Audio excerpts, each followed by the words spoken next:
So I would call in, but I'm actually live as you guys are live right now. But I want to make one thing straight, man. When it comes to Marvelous and I, we are good. The reason I stopped messing with Marvelous wasn't that he was specifically talking to somebody who snitched, right? He just went on a platform that I did not agree with whatsoever. But that is neither here or there. Frankly, it should be none of my business. But you know, we're all learning on this YouTube thing, man. And all I want to say is that Marvelous is the homie. Tony's the homie. I'm a brown man just trying to speak on brown issues. It's been a completely wreckful week for me this week. And I just felt like, you know, I'm trying to do something. At the same time, people are bashing me. I'm not saying that's what Marvelous is trying to do, but that's kind of how I felt. And as a man, I would tell you how I feel. But I just want to let everybody know that Marvelous and I are good. He's the homie.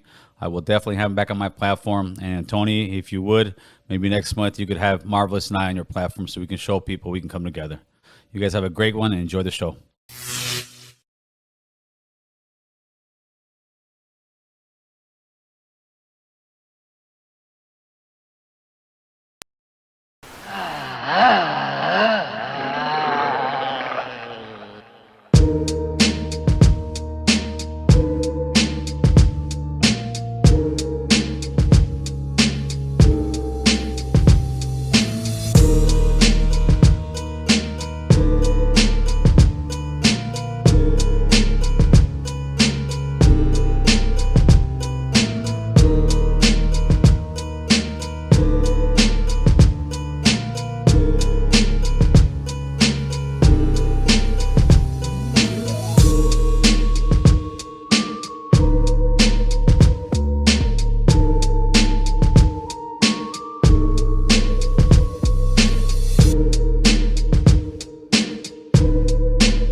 Welcome back, everyone, to Freaky Tales Podcast, episode 39.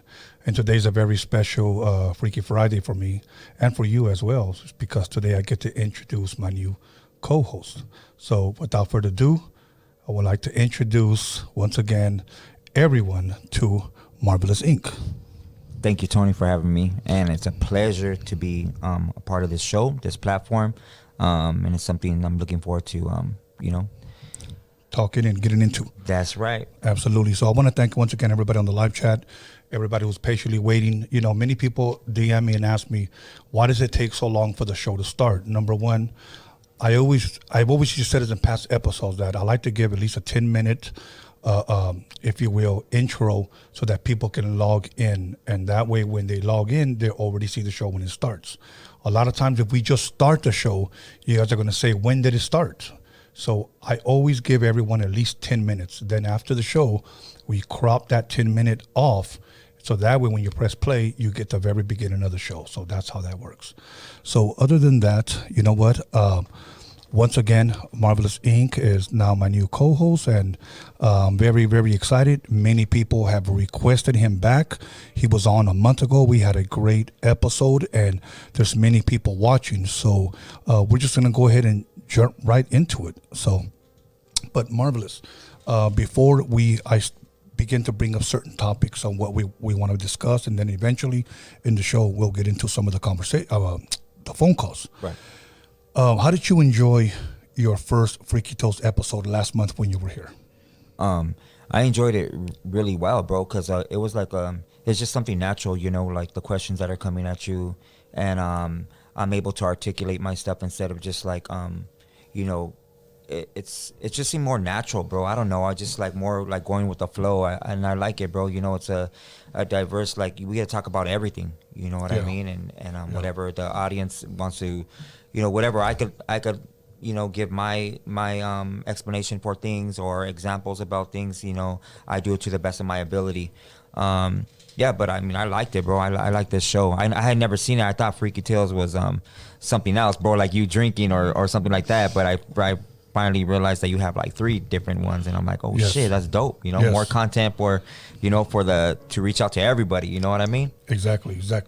You know what I want to talk about a little bit is I want to talk about the subject, and then I want to share something that I saw over the weekend. All right. That I think that people that are watching would really grasp what it is that we're going to talk about. The first thing I want to talk about is touching, and that is touching. Okay. Right.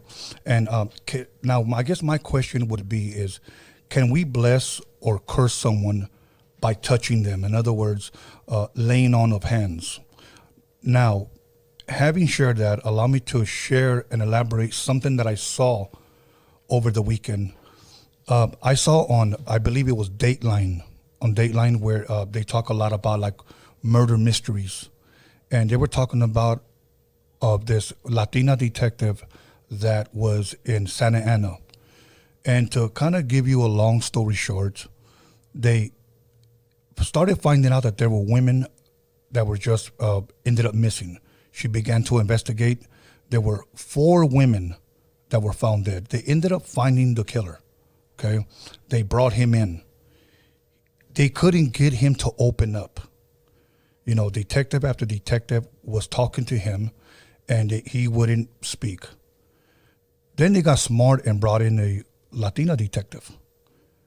And the first thing that she did was, when she went in there, she asked him if he was cold. And he said, yeah, a little bit. She grabbed a blanket and actually covered him, touched him on his shoulder. Okay. She sat down.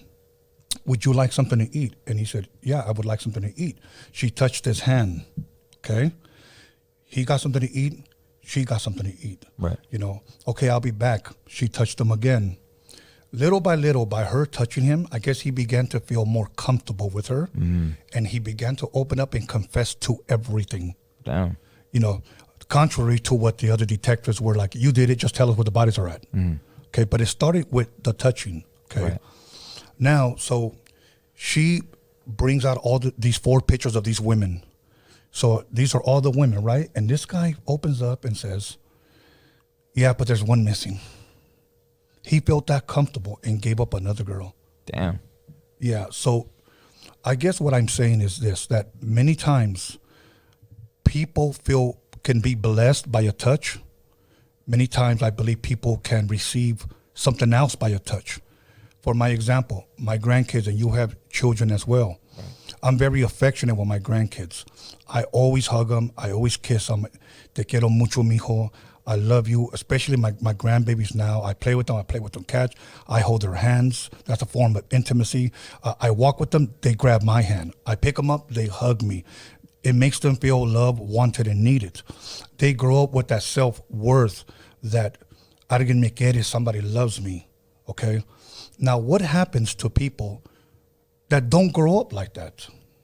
Man, they're cold, bro. They're like stones out here. They don't have that affection. They don't know what it feels like, and they lash out. It's kind of like, you know, a shock to them, you know, to touch them. I mean, you could look at it a bunch of different ways, bro. But yeah, they're just, you know, I don't think they have as much compassion, right? You know, so right, and I've met friends, like, just for an example, when it comes to family time, I come from a very big family. Like, all the holidays were always big around my house. Mm-hmm. You know, whether it would be my brother brings over his wife, and then she'll bring over some family. There would be like 30 people growing up at my house, you know, right, if not more.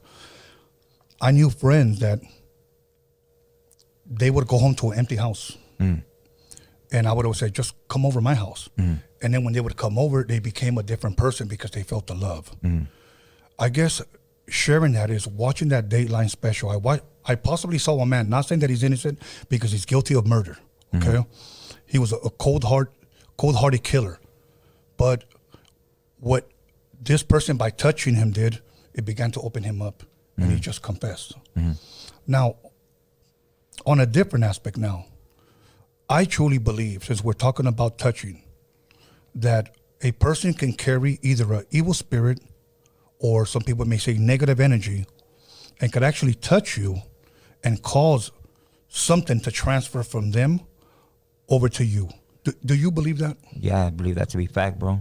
Yeah, Okay. in that movie, like we were talking about last time on the other podcast, I think I brought it up. The movie Fallen, and they speak about that demonic spirit Azazel, right? Well, he's Yeah. one of the fallen angels, but how he goes from spirit to spirit, but by touch, Right. or whatever. And yeah, heck yeah, I believe that to be true. You could possess somebody like that, bro. Your whole aura, like Yeah. you can have a big effect on them. You know, it's funny because one time we had a yard sale out here, and my youngest son, his name is Israel. Right.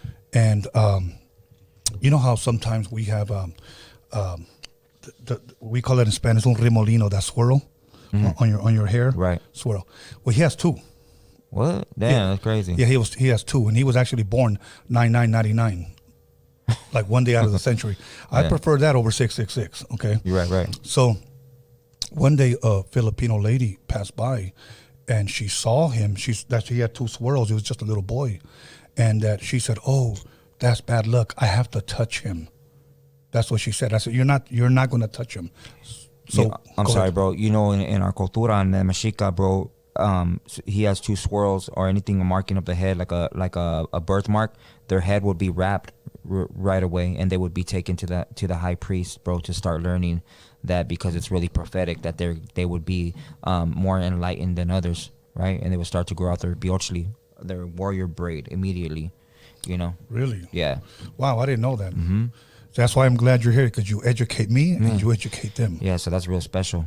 Wow. So she said, you know what? If I don't touch him, something bad's going to happen. And I said, you're not going to touch him. Mm-hmm. Okay. So I took my son away. And it's funny because, again, we're having a yard sale in front of my house. And he's 22 now, but this was when he was a little boy.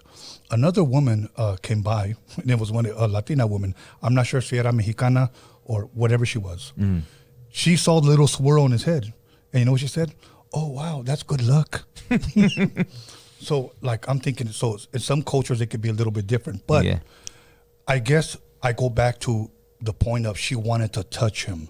And my thing is like this. What was your purpose on wanting to touch him? I mean, did you have some type of power that was in a transfer of protection, or you were actually intending to do something wrong? Yeah, bro. You know? So when my kids were young, we used to walk them around the mall, whatever. We used to get people all the time for some reason that either wanted to give my kids money in front of me or always ask, can I touch your children? And I was like, no, you cannot touch them. Yeah, Cannot. exactly, bro. I'm the same way. I don't let nobody touch my kids or nothing. Oh, can I hold them? Nope, you can't. Yeah, you can't. Like, and it's not. I don't feel disrespectful. I just don't want. And a lot of, like, you were talking about being affectionate with children and stuff.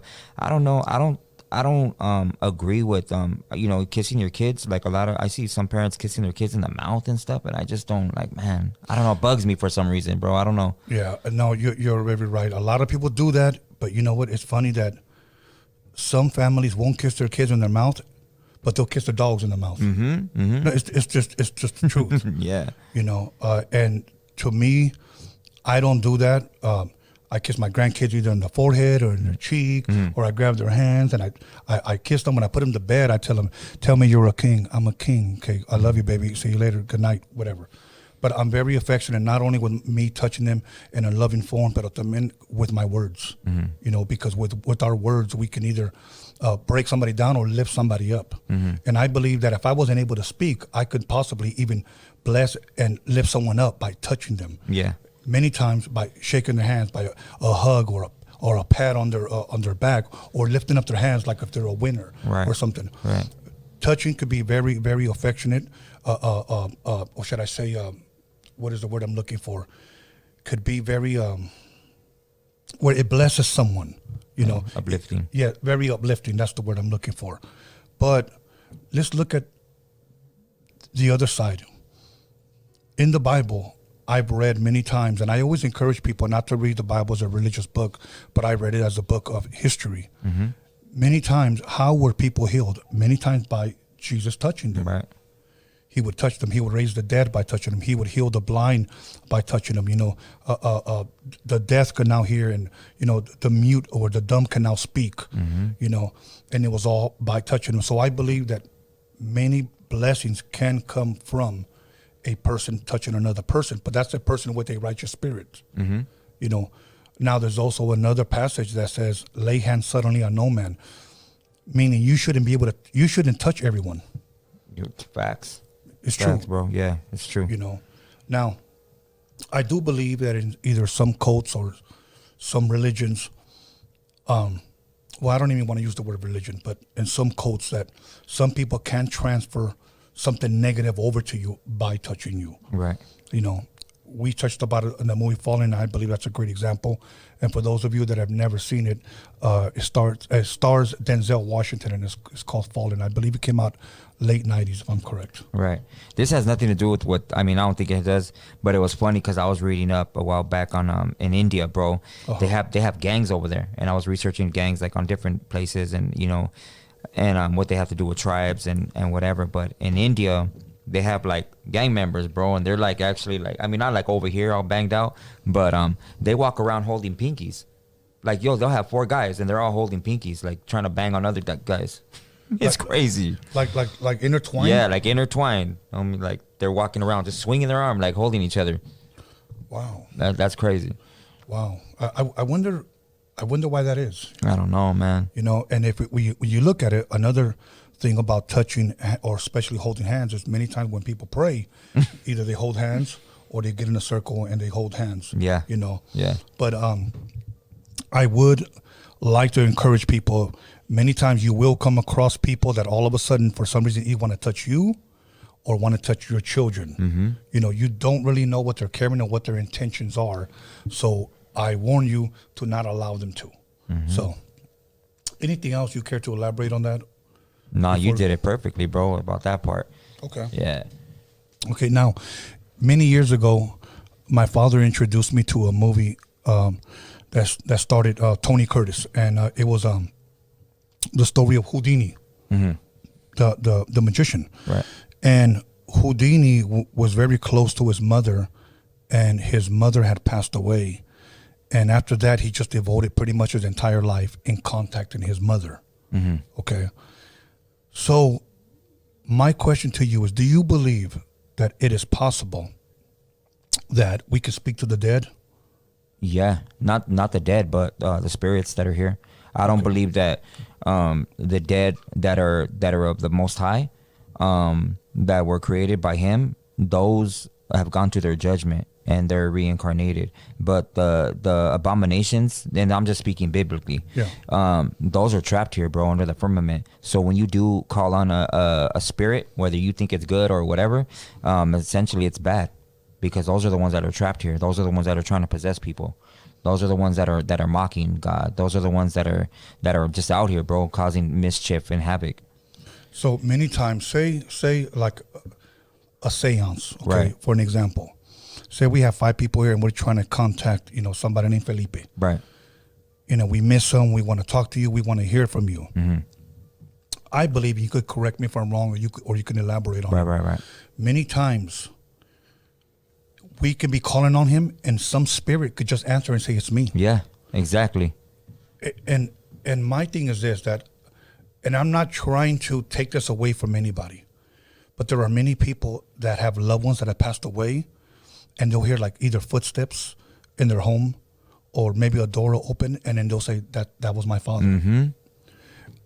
I just want to say this, and believe me, without offending anyone, be very careful when we say that, because we don't really know what that is or who that is, mm-hmm. and we're inviting them in. Right. Do you believe that can invite possibly evil, either bad energy or evil spirits? I believe that to be super fact, bro. By that, you're opening that door, that portal to that realm. And the thing that should be done is all your doors and windows open. And I'm just speaking on the spiritual part again. Biblically, you open if you're in your house, you open all your doors and your windows, and you bless your home and you rebuke that spirit so it has nowhere to run. And I'm going to give you an example. My aunt, back in the day, she had got saved. She's all into Victory Outreach, the church, the Christian church. And she preached to everybody, and she found out a lot of stuff she got into really going to school about spiritual warfare and stuff like that, and prayers and what prayers to say, and how to, essentially how to, what do you call that? When you...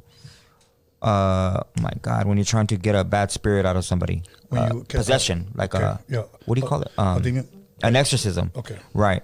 So anyway, she went to my grandma's house to bless her house, and this is where she found that out to be true. I don't think she was just trying to bless the house or whatever. And so she started opening the doors and stuff, and I don't think my grandma would see this, but this is from my mom's side. And she started blessing the house and stuff like that. And the last room that was left was the shower that my grandma, she was getting ready. She was taking a shower.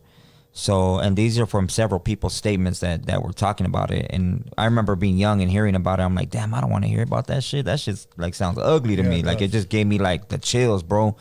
And so she's blessing the house and rubbing anointing oil over every door jamb and every windowsill and stuff like that. And the last room was the bathroom. And she said that my grandma, and everybody said that my grandma came out saying some crazy shit, butt naked, and started clawing at her face. And she understood after that the demons had nowhere else to run but that room. Wow. So they were in that room, bro, and like, you know. Wow. That was a crazy story. Like, damn. And she saw something, or was that her face was like, her facial expressions wasn't her. Like it wasn't her, you know what I mean? Like, right. You know what? And see, and here's my thing that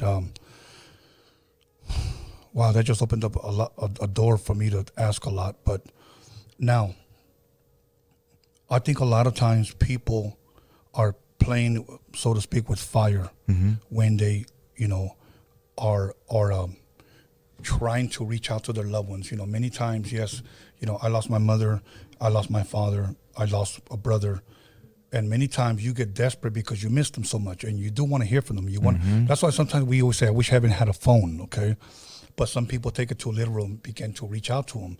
You mentioned portals. Do you believe reaching out like that can open up for something to come in? Like I guess I usually say it opens up a door. Maybe I mean the same thing. Yeah. You know, but and so portals can be opened. Yeah, facts. Okay. And many times, again, quick story, and I shared this many episodes ago. I had a friend, and I'll just say his name was Mark. You know, that's not his name, but I'll just say his name was Mark. He came home and found his father passed away on the living room floor with his face down. Okay. And they called the ambulance, and he was pronounced dead. He was going through a very, very, very hard time. And what happened was he would catch himself at night wondering what happened to his father, you know. So he said he would get up and then he would just sit on the edge of his bed and just start talking to him. Dad, please help me. Please help me, Dad. Please, I need you, Dad. Talk to me. You left me all alone. What am I going to do? That type of prayer. And he just said he kept doing that night after night after night. And one day he said, I knew it was my dad. And this is what he said. He said that he was laying there and he saw the door open. Now, this is his story. He saw his bedroom door open. He heard 2 steps and he sat at his feet. He goes, I felt my bed go down. He goes, I knew that was my dad because that's what my dad would do. He goes, either at night or in the morning. That's what my dad would do. And I said, okay. He goes, Dad, is that you? He goes, and I knew it was him. He goes, but Dad, is that you? He goes, and I just felt him get up and leave. Okay, he goes, and he would visit me from time to time to time. So finally, I had a dream that I want to talk to you. He goes, so I had a dream that the phone rang. And in my dream, I picked up the phone, and it was my uncle who had passed away. So my uncle is talking to me, and he's telling me, hey, you know, how you doing, Mark? Oh, you know, Uncle, I'm doing good. You know, I miss you. Yeah, I missed you too, Mark. Mark, you know who's here with me? And he said, no. Who? And he said, your dad. That's what he said. He goes, your dad is here with me. He goes, he is? He said, can you put him on the phone? Yeah. So Dad gets on the phone, and he goes, sounded real serious, man, almost like he was sad. And he said, Mark? And he said, yes, Dad? And he goes, yeah. I go, Dad, what happened to you? What happened? I want to know what happened to you. And he said this, I had a heart attack. He said, really? He goes, yeah, I had a heart attack and died. I wasn't healthy. Take care of yourself. And he said, okay. He goes, I have to go now, Mark. He said, Dad, I have to ask you something. He said, what is heaven like? And he hung up on me. He goes, and I woke up, and he asked me, what do you think that means? And I said, I don't know what it means, bro. You know, I'm not someone that interprets dreams. Right. But he kept saying, But I keep praying to him. And sometimes he comes to visit me. So I remember my last words to him. I said, you need to stop praying and let him go. Because whatever's coming in is not your father. Right. We never spoke again after that because he told me, how do you know? Like he got upset. Right. And that's why whoever's listening and may have a loved one that passed, at least in my opinion, that's not your loved one coming back. Right. You know, so again, people may get mad at me for saying that, but many times anything can come through that portal or through that door and you don't know what it is. Right. So, and it may not be good, you know, and then we start wondering, why are, you know, things moving? Why am I hearing this at night? Why am I hearing that? And we think, oh, it's our loved one. Right. Right. So, anything you care to add to that before? Yeah, well, I mean, I believe like when those two mediums came, bro, and they were talking to me, and they said that word that my dad used to call me, you know, and I mean, it kind of makes you think, you know what I mean?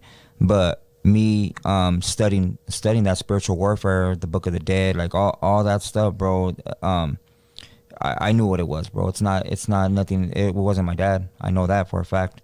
You know what I mean? I had a dream the other night, bro, and it bugged me. It bugged me. It was crazy, bro.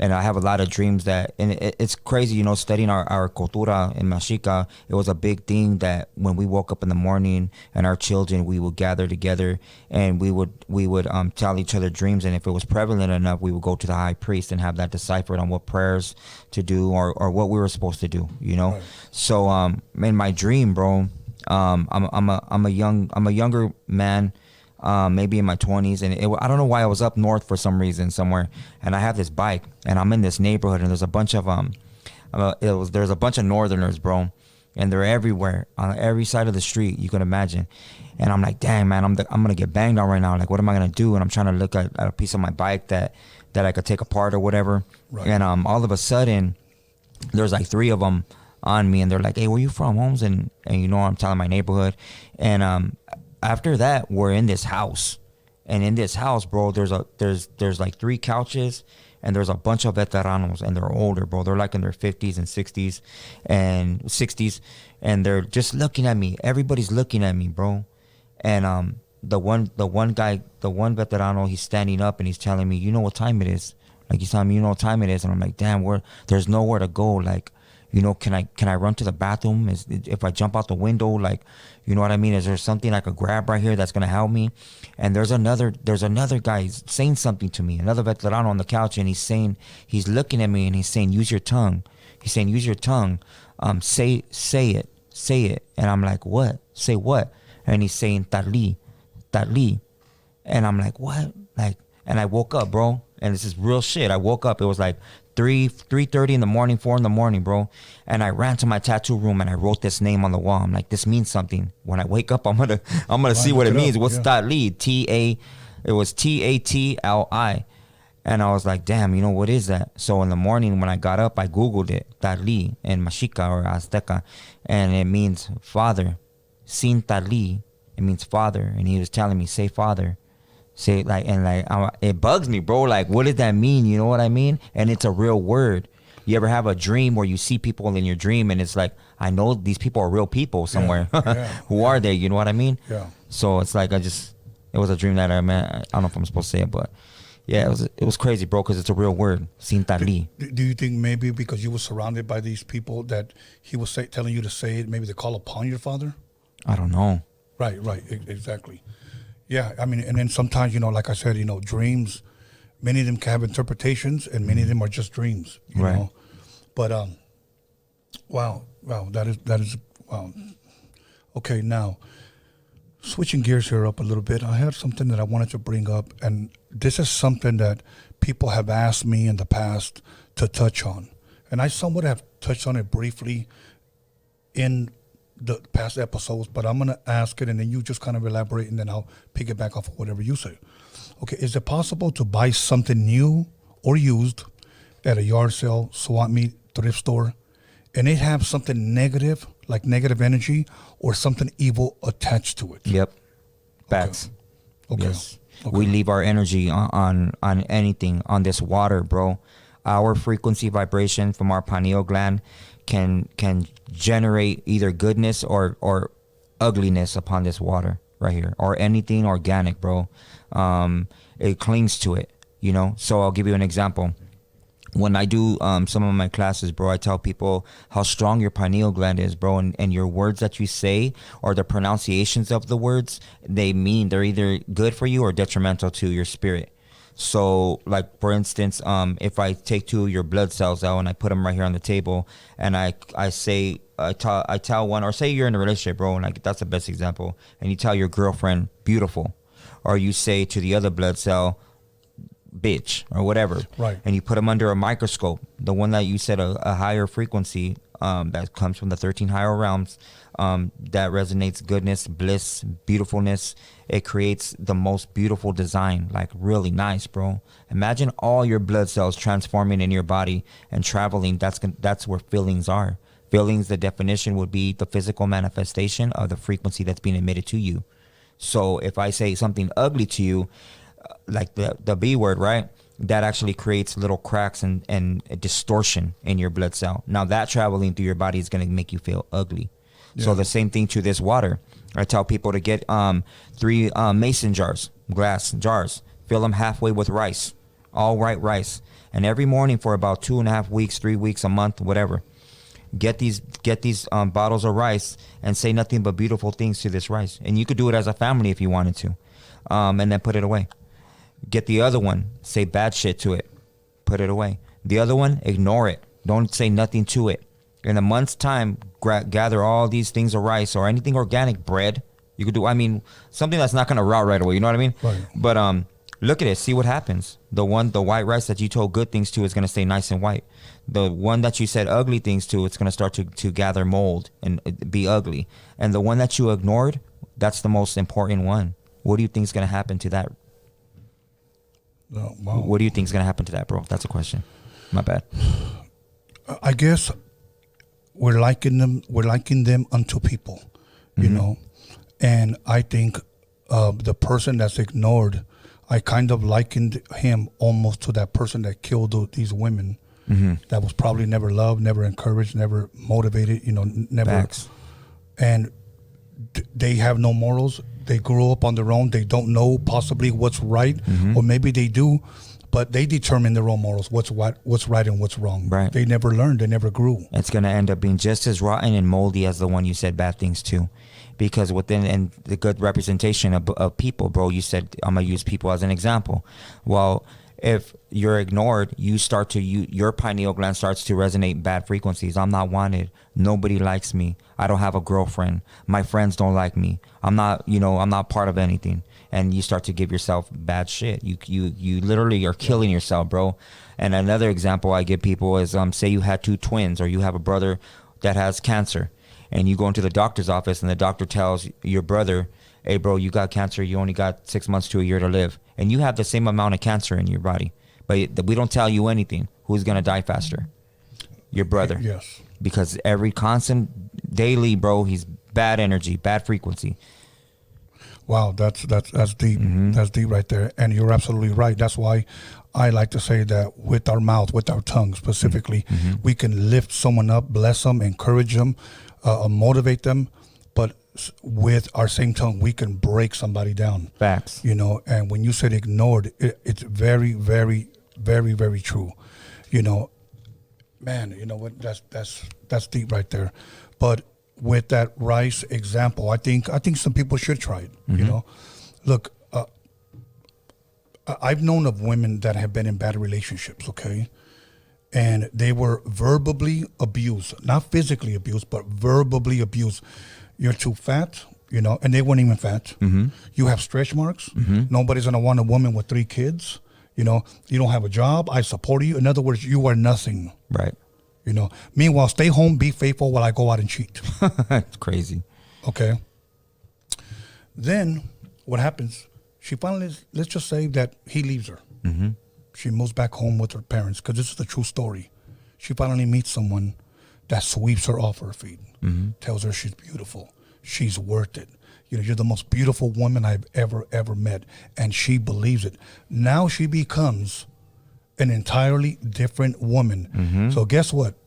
The ex hears about it. He tries to come around, but you know what? He no longer recognizes her because she bloomed, she flourished, she grew up, she wised up. And he was afraid that she would come out of her shell and really be who she was meant to be. Who she was meant to be. She was meant to be. Stating facts right now, bro. But it all starts with the tongue and us blessing people. Right. You know, blessing others. Facts. Now, as far as things you bring home, I truly believe be very careful when you do either buy some used clothes, and I'm even going to use a used drum set, some used bongos, used toys. Not only do I encourage people to clean things, but also the way I am, I make sure I pray over things. Facts, bro. I was just gonna say that. Make sure you bless it. You know, everything. You could bless your. It sounds kind of like people go, "What are you talking about?" Bless your water. Bless your food. Everything. Remember, you resonate a frequency manifestation within that object or person or organic matter, yes, bro. And you bless it, and it creates a thing called stalactites. If people don't know what that is, Google stalactites and study stalactites. That's literally energy, like good energy, bro. It's crazy. You could get a mineral from outside like quartz. You could get obsidian, and try this at home. Check this out. Go get a lava rock. Go get any mineral from outside, and put it under a mason jar and put it in your freezer with a half or a full cup of water. And you will see all the stalactites in that water, all the energy, and that's creating electrolytes as well, a lot of electrolytes. And when you drink that, it's really healthy for you. It's dope. You know, for people that may say maybe they're Catholics, okay, maybe say, well, I don't believe in blessing everything. Here's my thing. Many times when you go to church, what does the priest do? He blesses the water, which we call holy water. Right. And many people dip their fingers in there and they do the sign of the crucifix, okay? So for you to possibly say, well, I don't believe that, well, your church does it, you know, and the priest lays a prayer over the water. Now it's called holy water for a reason, because it's been prayed over. Right. So that's what I say. So be very, very careful, you know. Quick story. And once again, for the new people that are barely tuning in to Freaky Tales, I've shared this before. I just don't want to sound like a broken record, but I've only shared it once before. There was a fellow that I knew, and I won't say his name, that moved into a home, okay? Brand new home. Across the street, there was somebody that was having a yard sale because they were leaving their home. So they bought a brand new home. Across the street, there was a yard sale. They were selling everything because they were leaving their home, okay? So he bought some bongos, okay? So he brought them from his family and brought them home. Within maybe 2 days, they just kept hearing noises in the house. You know what it sounded like? Like something was scratching. Something was scratching only at night. And they couldn't figure out. They thought, okay, we got raccoons under the house. There's a skunk under the house. There's something. They would go to bed. They were day after day after day. They just didn't know what it was. So he finally wised up, decided to stay up, turn off all the lights, and then it started again. He looked for it, and he finally saw where it was. And you know what it was? In those bongos. Okay? He heard it. He picked it up. He turned it upside down. He saw that they were hollow. So he scratched one of them, and it was that same identical sound. So he just turned it down, put it down, walked away. There was something in there that was attached to it. Okay? So the next day, before that family left, he said, hey, you know what? I bought these from you guys. We just moved in, and there's something weird about these bongos, you know. You know, are you guys like involved in something? And he said, no. When we first moved into this house, we found out that there was a family that was involved in some type of a cult. He goes, we didn't know. We don't believe in that stuff, so we just kept them. Now we're moving and we're trying to get rid of everything. So they've always had them, but they had them in the garage. So he bought it, and there was something that family had that is now attached to those bongos. So they got rid of it, obviously. Hell no. But that's just one of many examples that I can share of things that could possibly be attached to things that you buy because you don't know what they were used in. You know, it could have been a ritual. Right. You know, so I'm very, very careful. For an example, have you heard of Zach Baggins? Nah. Okay, Zach Bagans opened up I guess it's like his own museum of horror in Las Vegas. Okay, I'm trying to remember the name of the museum, but anybody can look up Zach Bagans Museum and it will pop up. Is that the dude? I'm sorry, bro. That has like a bunch of like murder shit in That's there? him. Or like, all right. That's him. Like, He has one over here, right, on Hollywood Boulevard, I think. It's called the Museum of Death or some shit. okay, no, that's not his. Oh, all right. But yes, it's a lot similar. For an example, like what's that guy's name? That guy that will paint himself like a clown, but they found 29 bodies under his house. Oh, man, Gacy. John Wayne Gacy. Right. Okay. He has a pot, I guess, where he used to cook in. Uh-huh. You know, he has a suit that like Richard Ramirez used to wear to court. Mm-hmm. He has the actual van of that guy, Dr. Death, that used to kill people in it. Man, why would you want that? That's crazy, bro. I mean, can you imagine the energy the evilness that thing carries? Mm-hmm. And people have got. He actually has brought over the doll that was supposedly Annabelle, like the original one, and it's a Raggedy Ann and Andy doll. And sometimes I guess they allow him to bring it, so people go over there. And there are people that go in there and say that many times they can never finish the actual tour. But one thing that I realized, because I had a friend that went to go see it, that they psychologically get you ready. You're going to start feeling this. You could feel that. So now you're going in with... Already. You know, already. My thing is, first of all, I would never go in. I don't really care to. But if I were to go in, don't tell me nothing. Just let me go in. Yeah, just let me go in. You know, and you have to pay extra, supposedly, to go downstairs. And then there's a pentagram where supposedly things have taken place. You know?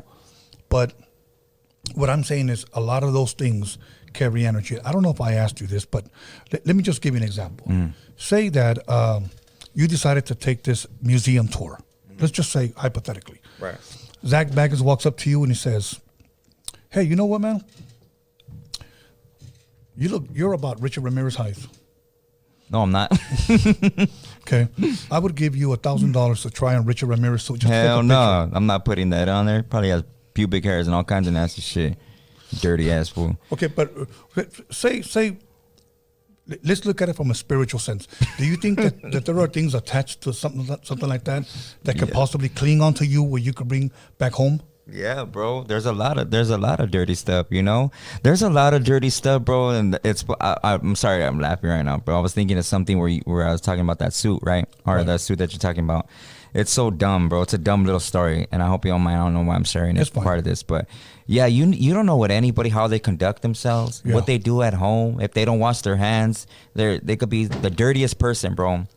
So one time, this is a little short story. I had a cousin that didn't know how to crease his pants. Okay. And he comes to me and he tells me, "Hey, bro, I'll give you money to crease my pants. You know, I'll give you $40. Can you show me how to crease my pants, or I'll give them to you. I'm gonna go out tonight." I'm like, "Yeah, fool, like, just leave him right there. You're pathetic. Get out of here. Like, your dad should have showed you, right?" And we're clowning each other. And I left him there and I forgot about him. And my cousin asked me, I have another cousin, he tells me, "Hey, what are these pants doing here?" I'm like, "So-and-so left them right here, fool. Like, he's told me, he gave me $40. He goes, "I'll do it." I'm like, "What do you mean you'll do it?" He goes, "Just give me $20 and I'll do it." He creased his pants up. So I don't know why he was laughing so much, my cousin that creased up his pants. And later on, he goes, I don't know. He told me, just wait, just watch. My cousin picks up his pants, gets all ready, goes out to the club, goes chilling with some girls. He reaches in to buy drinks and stuff like that, and reaches in his pocket, and he pulls out at the bar. He's telling us a story, bro, and we're on the couch laughing. He pulls out his hand, and there's a bunch of hair. And he's like, "What the heck?" And he's reaching in his pocket, and there's a bunch of hair. And he's like, "What the hell?" Like, and he's calling me like, "Hey, what'd you do to my pants?" I'm like, "I didn't iron your pants, idiot." Like, I gave them to my other cousin, I ironed them. Right. He goes, "What the hell? There's a bunch of hair in my pockets." And my cousin's bawling on the side of me. I'm like, "What'd you do, idiot? Like, what'd you do to his pants?" He shaved his pubic hairs and stuffed the hair in the pockets, bro. That shit was cold.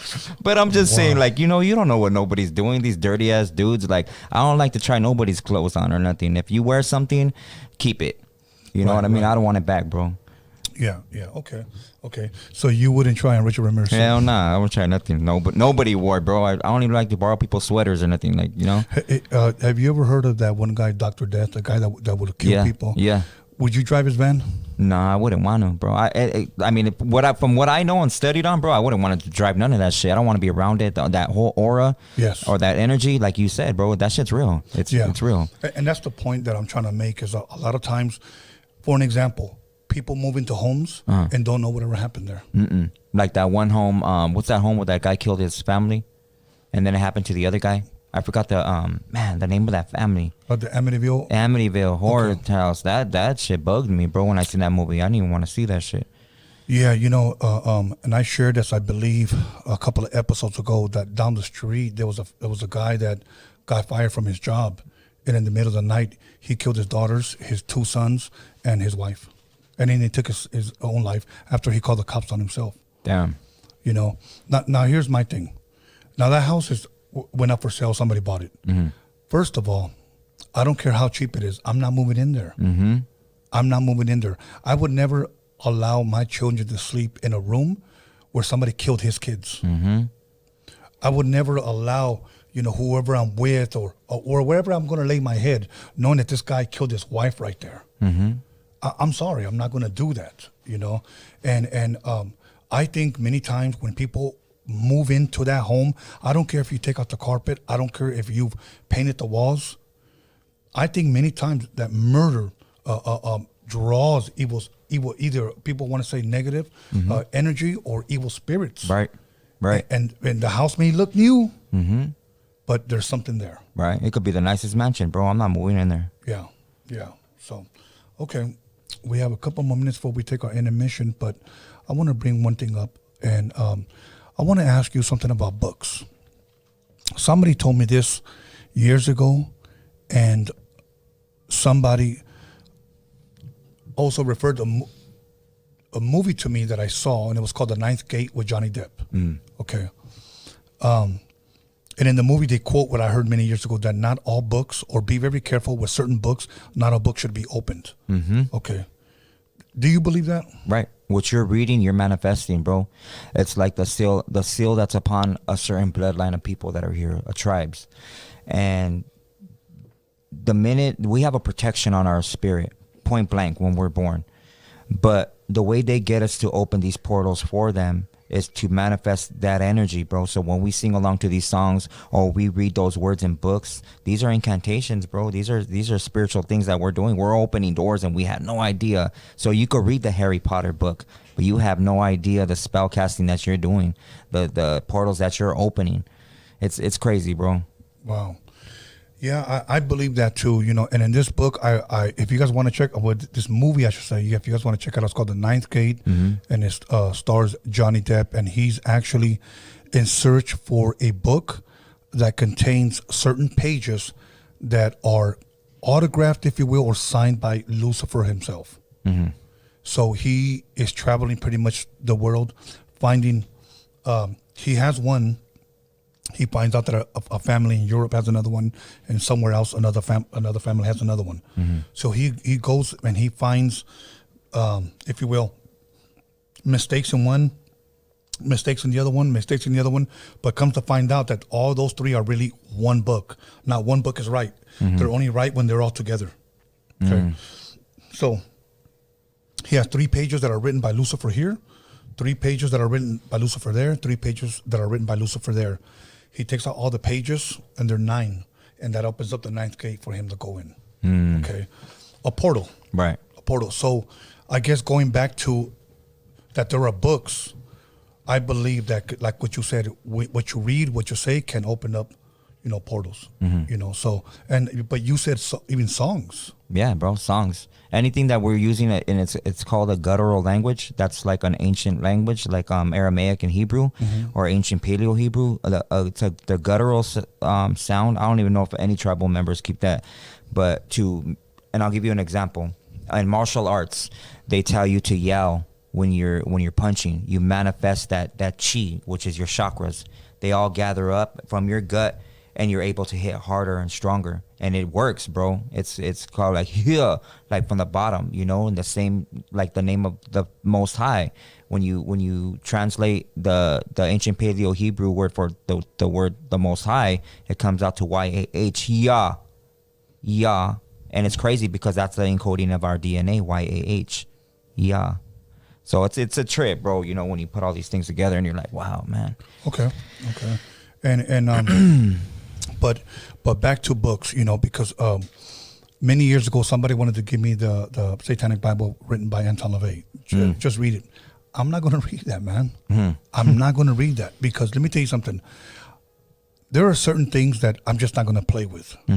Some people will say, well, you know what? I don't look at him as a Satanist. I look at him as a philosopher. You can call him whatever the hell you want, you know, but the guy was a Satanist. Okay? The guy worshiped Lucifer. He worshiped the devil, you know, and by me reading that, you know, I don't know what I'm opening, you know, I don't know what I'm inviting in, you know, so I'm very careful what I listen to, what I watch, what I read, you know, and I encourage people that are watching to do the same. And eventually when we open up the phone lines, if any of you guys have ever written the Satanic Bible, call in and tell us about it. Or like that Ouija board, bro. I tripped out a couple of years ago when I was at Target, and you see the Ouija board in the kids version, bro, in the kids section. What the hell? Like, damn, I can't. They're pushing that shit. Yeah, that, and they even have one that's glow in the dark.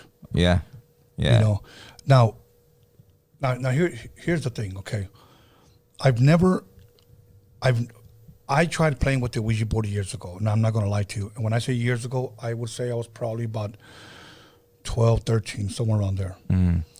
One of my friends, next door neighbor, was a chick. She brought the Ouija board over. So we were all like, I was thinking, you know, does it run on batteries or something, you know? And she was like, no, we all just put it. And, you know, it felt like it was moving, but it didn't go anywhere, okay? But I'll tell you what did work for me. We got 3 pencils. Okay, one going this way, another one going this. So we held them all like this, almost like a U. We hold the erasers like this. One going this way, 2 going that way. So we held them like this. You hold them the same way, and we would turn around and put the tips of those pencils together. So yours looks like a U, mine looks like a U. And as soon as they were connected, we would ask it something. And the right meant like yes, the left meant like no. And bro, that one was crazy because it wouldn't move.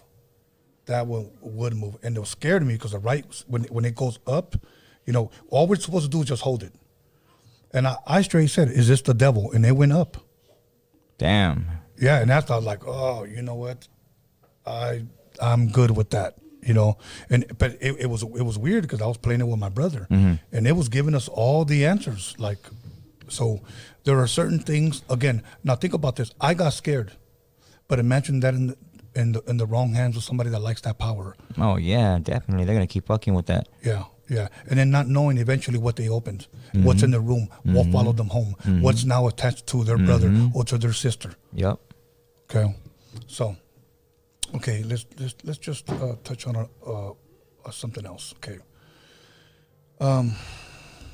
Do you believe that, for an example, can someone be cursed? Here's an example. I believe someone put a spell on me. If so, how can someone be delivered? But let's that's a 2-part question. But do you believe that someone can actually put a spell on someone, like curse someone? I do and I don't. The I do part is if you give that life, you open the portal for them. You know what I mean? So the more you question that, you're even if you question it, bro, you just automatically have to rebuke it. You know, so that's the yes and no, bro. You know, you could. I don't no more. I used to. You know, when that whole thing happened years ago with that witch or whatever. And I was like, damn, what if it is that you know, that dirty so-and-so or whatever? What if all these scratches or whatever, you know? And now it's just like anybody that just has that bad energy, I don't give it that energy, bro. You know, the minute I give anything energy, well, if it's answering a bad comment or just giving it life, bro, I know that I gave it life. You know, it didn't have no life before I gave it to it. So I just close the door automatically. Okay. Keep pushing.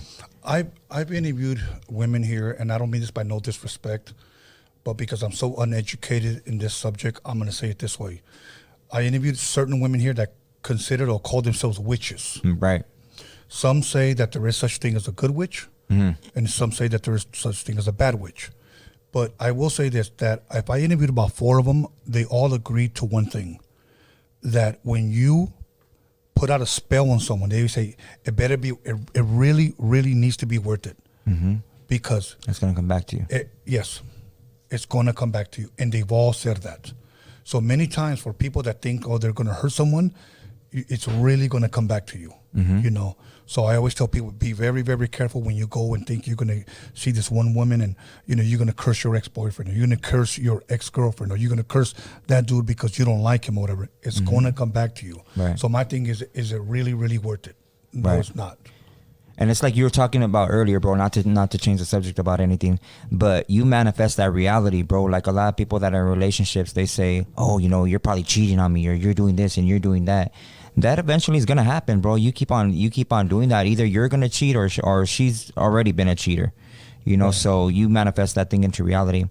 And my apologies, bro. When you were talking earlier, I was scrolling. I was looking for it's a short story, bro. Sure. I don't know if you mind me sharing it, but and I think the audience members will like it. And this is a true story, right? It's not my story, but it's a true story, and I know you guys would probably appreciate it. It's not long, but it's a guy that was married, had been for a while, and it starts off like this. It says, I was married and had been with my wife for about 15 years. Then I left her 2 months short of our 10-year anniversary, our wedding anniversary.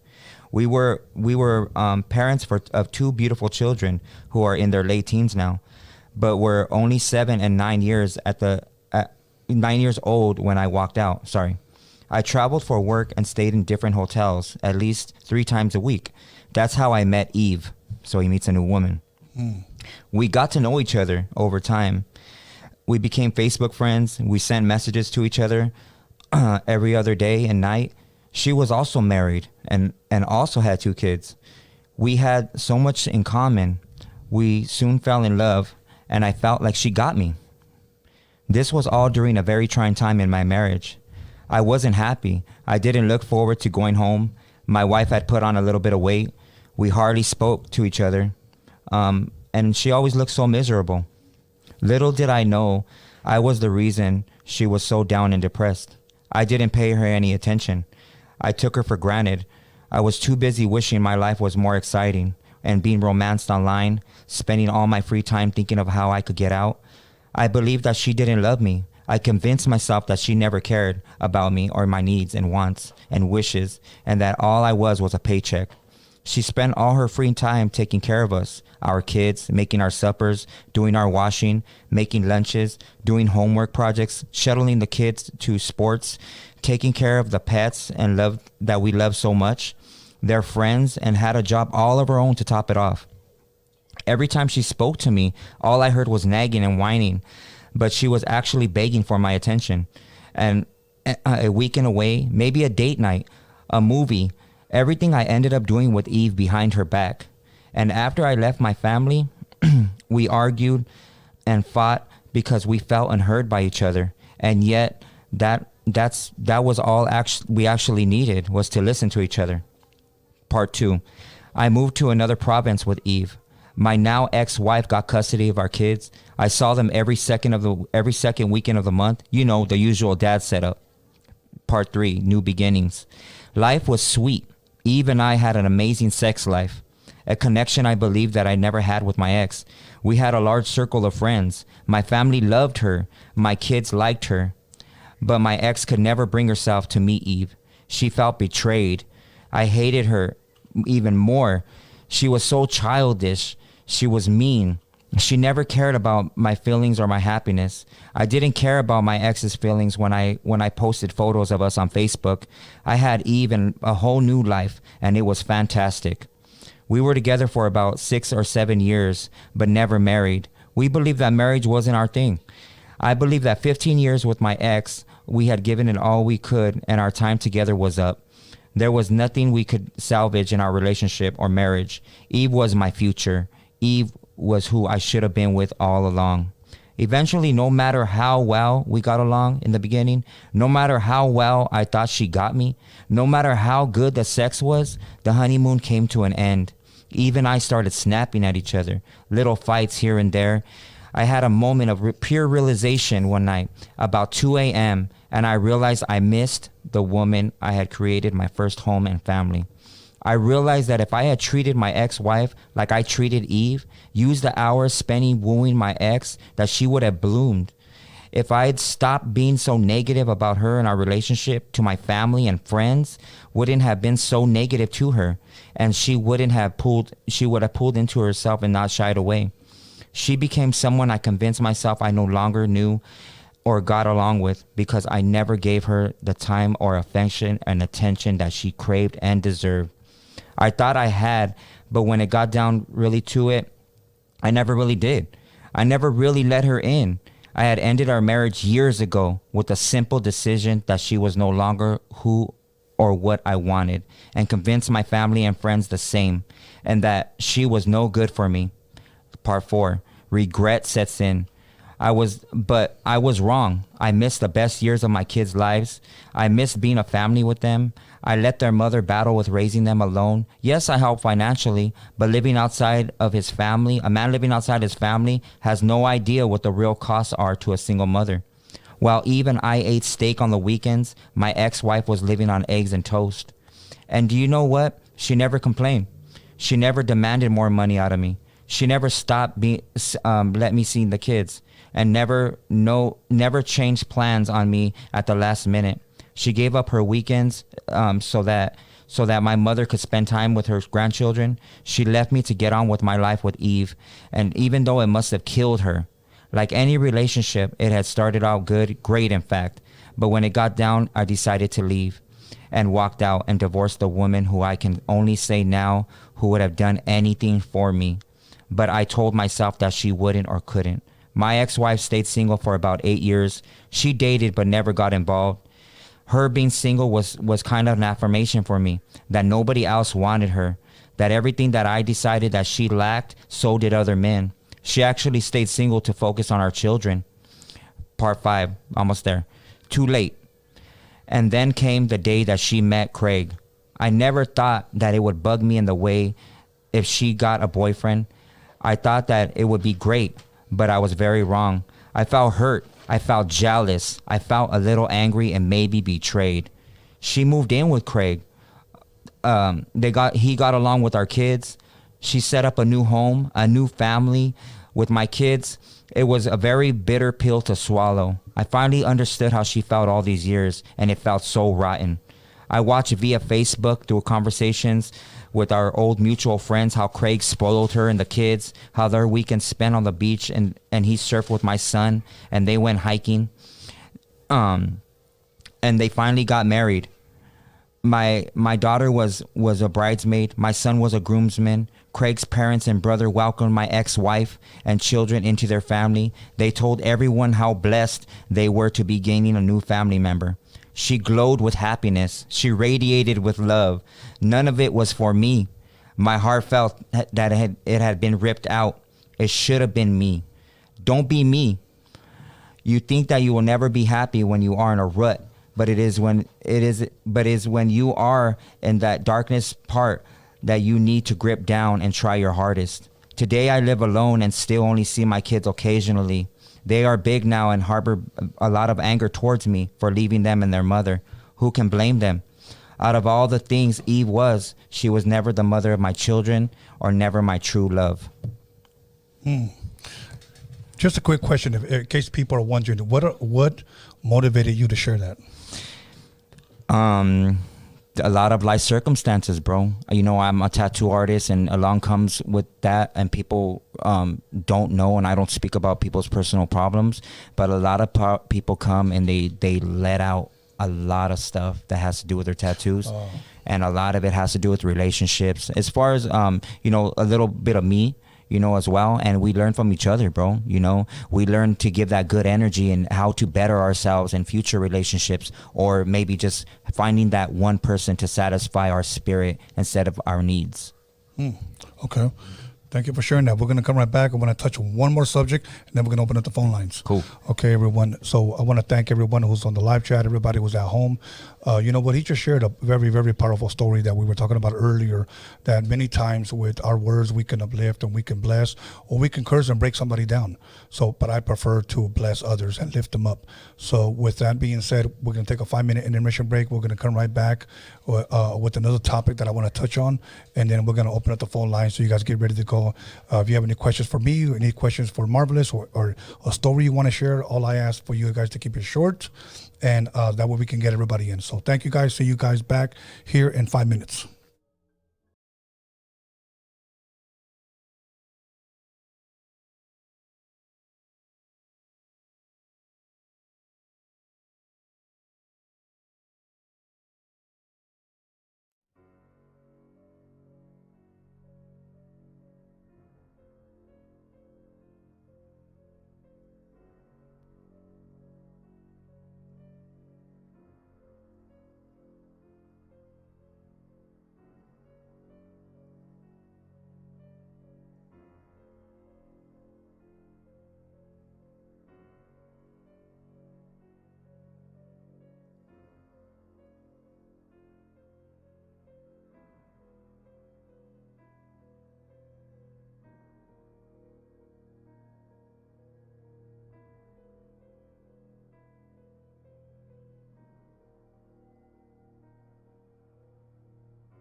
and welcome back everyone to this Freaky Friday. And once again, I want to reintroduce my co-host Marvelous Inc. to the channel. And first and foremost, I want to thank him for sharing that story. And I want to thank everybody on the live chat. This show would not be possible if it wasn't for you guys. And I'd like to thank everyone for tuning in on this Friday. But before we open up the phone lines, I want to talk about one more subject, and then we'll move on to the phone lines. So if you guys have anything pertaining to whatever we've discussed, if you guys just have a story you want to share, all I ask to please keep it under 2 minutes. But please allow it to be something pertaining to freaky tales, okay? Something about paranormal that might have happened to you, might have happened to a family member, might have happened to a friend, might have happened to someone that you know. Call in and share that story, or ask us a question about something that we might have shared. So now, my next topic is that I want to bring up. Since we brought up portals, and I believe that is very, very important. Many times I would use the word doors, but you say portals, eventually on our next Freaky Tales, I want to talk about stargates. Yeah. Okay. But on this one, I want to talk about psychedelics. Okay. I'm going to ask the question, then I want to read off some of the things that I've looked up that some people consider psychedelic drugs, and then I'm going to ask the question. So psychedelics or hallucinogens. I always have a hard time saying that word. Mm-hmm. Okay. Now, ayahuasca, peyote, LSD, PCP, and they even included this one, cannabis, mm-hmm. and ecstasy. Would you consider those psychedelic drugs? I consider anything that resonates a frequency to your pineal gland a psychedelic drug. Because even with smoking bud, I mean, that could open a portal as well, bro. Okay, now let me ask you this. Yes, that was my next question. Can these psychedelics open up portals? Yep. Okay. Quick story that a friend told me, that he went to Peru, and he said that, this is what he told me, I had to battle some demons. That's what he said, my own demons. Mm-hmm. That's what he said. But he said that this one lasted like 3 days. Mm-hmm. That's what he told me. And he said it was to cleanse himself. So he took this ayahuasca, mm-hmm. okay? And he said that the guy who was giving this class, that there's many people there, not just him, say that you're going to go into like a trance. I'm trying to remember the word that he used. But you're going to go back almost like in time, see yourself as a child, or where that time in your life where you feel you went wrong, mm-hmm. and you're going to talk to yourself. Okay, this is the story that he gave me, true story. Right. And he said, and talk to yourself and make things right so that you don't have to live with that regret, that guilt. Right. In today. So he said he did, but that the guy also warned him, you are going to see demons. And I remember he told me that. Now, this guy's never been a religious guy, never been to either a Catholic church or a Christian church. Mm-hmm. He's from that country, and he said, I want to cleanse myself and I need to heal myself. But they said, just ignore the demons when they come at you, because they will come at you. Now, if you told me that, I'm not doing this. Mm-hmm. I'm not, because let me tell you something. What guarantees can you give me that I'm going to come out of it? Mm-hmm. There is no guarantee. And you're talking about doing that for 3 days? Yeah. So he said that he took it and he went into it. And he said that in there, you can hear other people almost like in torment, wailing, that cry that comes from your stomach. Right. Wailing. He said you could hear it in your trip. And he saw himself almost going through like a psychedelic tunnel, is what he said, many different colors. And then he found himself. And then he said, I didn't want to look to the right, didn't want to look to the left. I just looked straight at myself. And I saw these dark shadows coming up to me, telling me I shouldn't be here. He goes, and I knew there were demons. He goes, yeah, I was terrified. Mm-hmm. He said, but they just told me just to ignore them. And I spoke to myself. Mm-hmm. He goes, and it was me. I saw myself. Damn. And I spoke to him. He goes, after 3 days, I kind of came out of it. Mm-hmm. And I'm thinking to myself, like, bro, that was 3 days. But he said in the trip, it didn't feel like 3 days. So it was almost like he entered into a dimension that had no time. So in these 3 days, it was 3 days in our time? Like, so Yes, did he an hour sleep and time. wake up? When did he eat? Like, I have no idea. He just kind of gave it to me in a nutshell. lump His sum, trip. yeah. But here's the crazy part. Sometimes I wonder if some of these guys are gypping these guys because they have to pay for that. Yeah. He said, I'm going to end up going back and then because I still need more healing. And I'm like, That's crazy. you know, I was like, you know, and I think I have a pretty good judgment of character, Marvelous, and I think I could say this about yourself. I'm a very strong-willed person. It takes a lot for a person to get me down. I've never been one of those guys that have suffered with depression. Thank God for that. I never been one of those persons that suffer from anxiety, and I don't look down at people that do suffer those things. I don't. But I'm always one of these guys that when people call me, so what's good, man? How you been? I'm always good.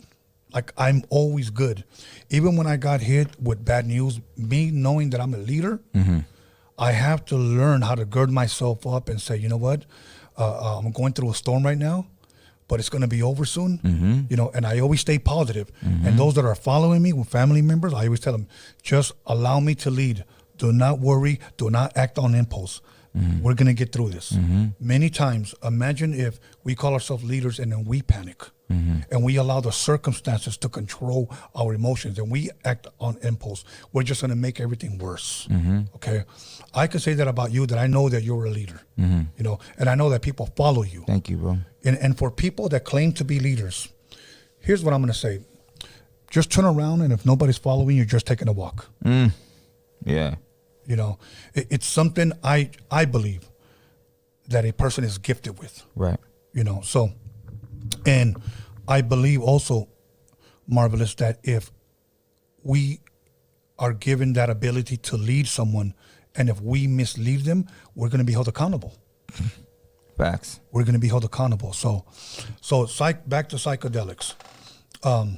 Have you ever in your life experienced psychedelic drugs? And if you did, was there anything you might have saw that wasn't possibly normal or maybe paranormal? No, I never tried it. I never tried it because of that whole thing. The statement that you made.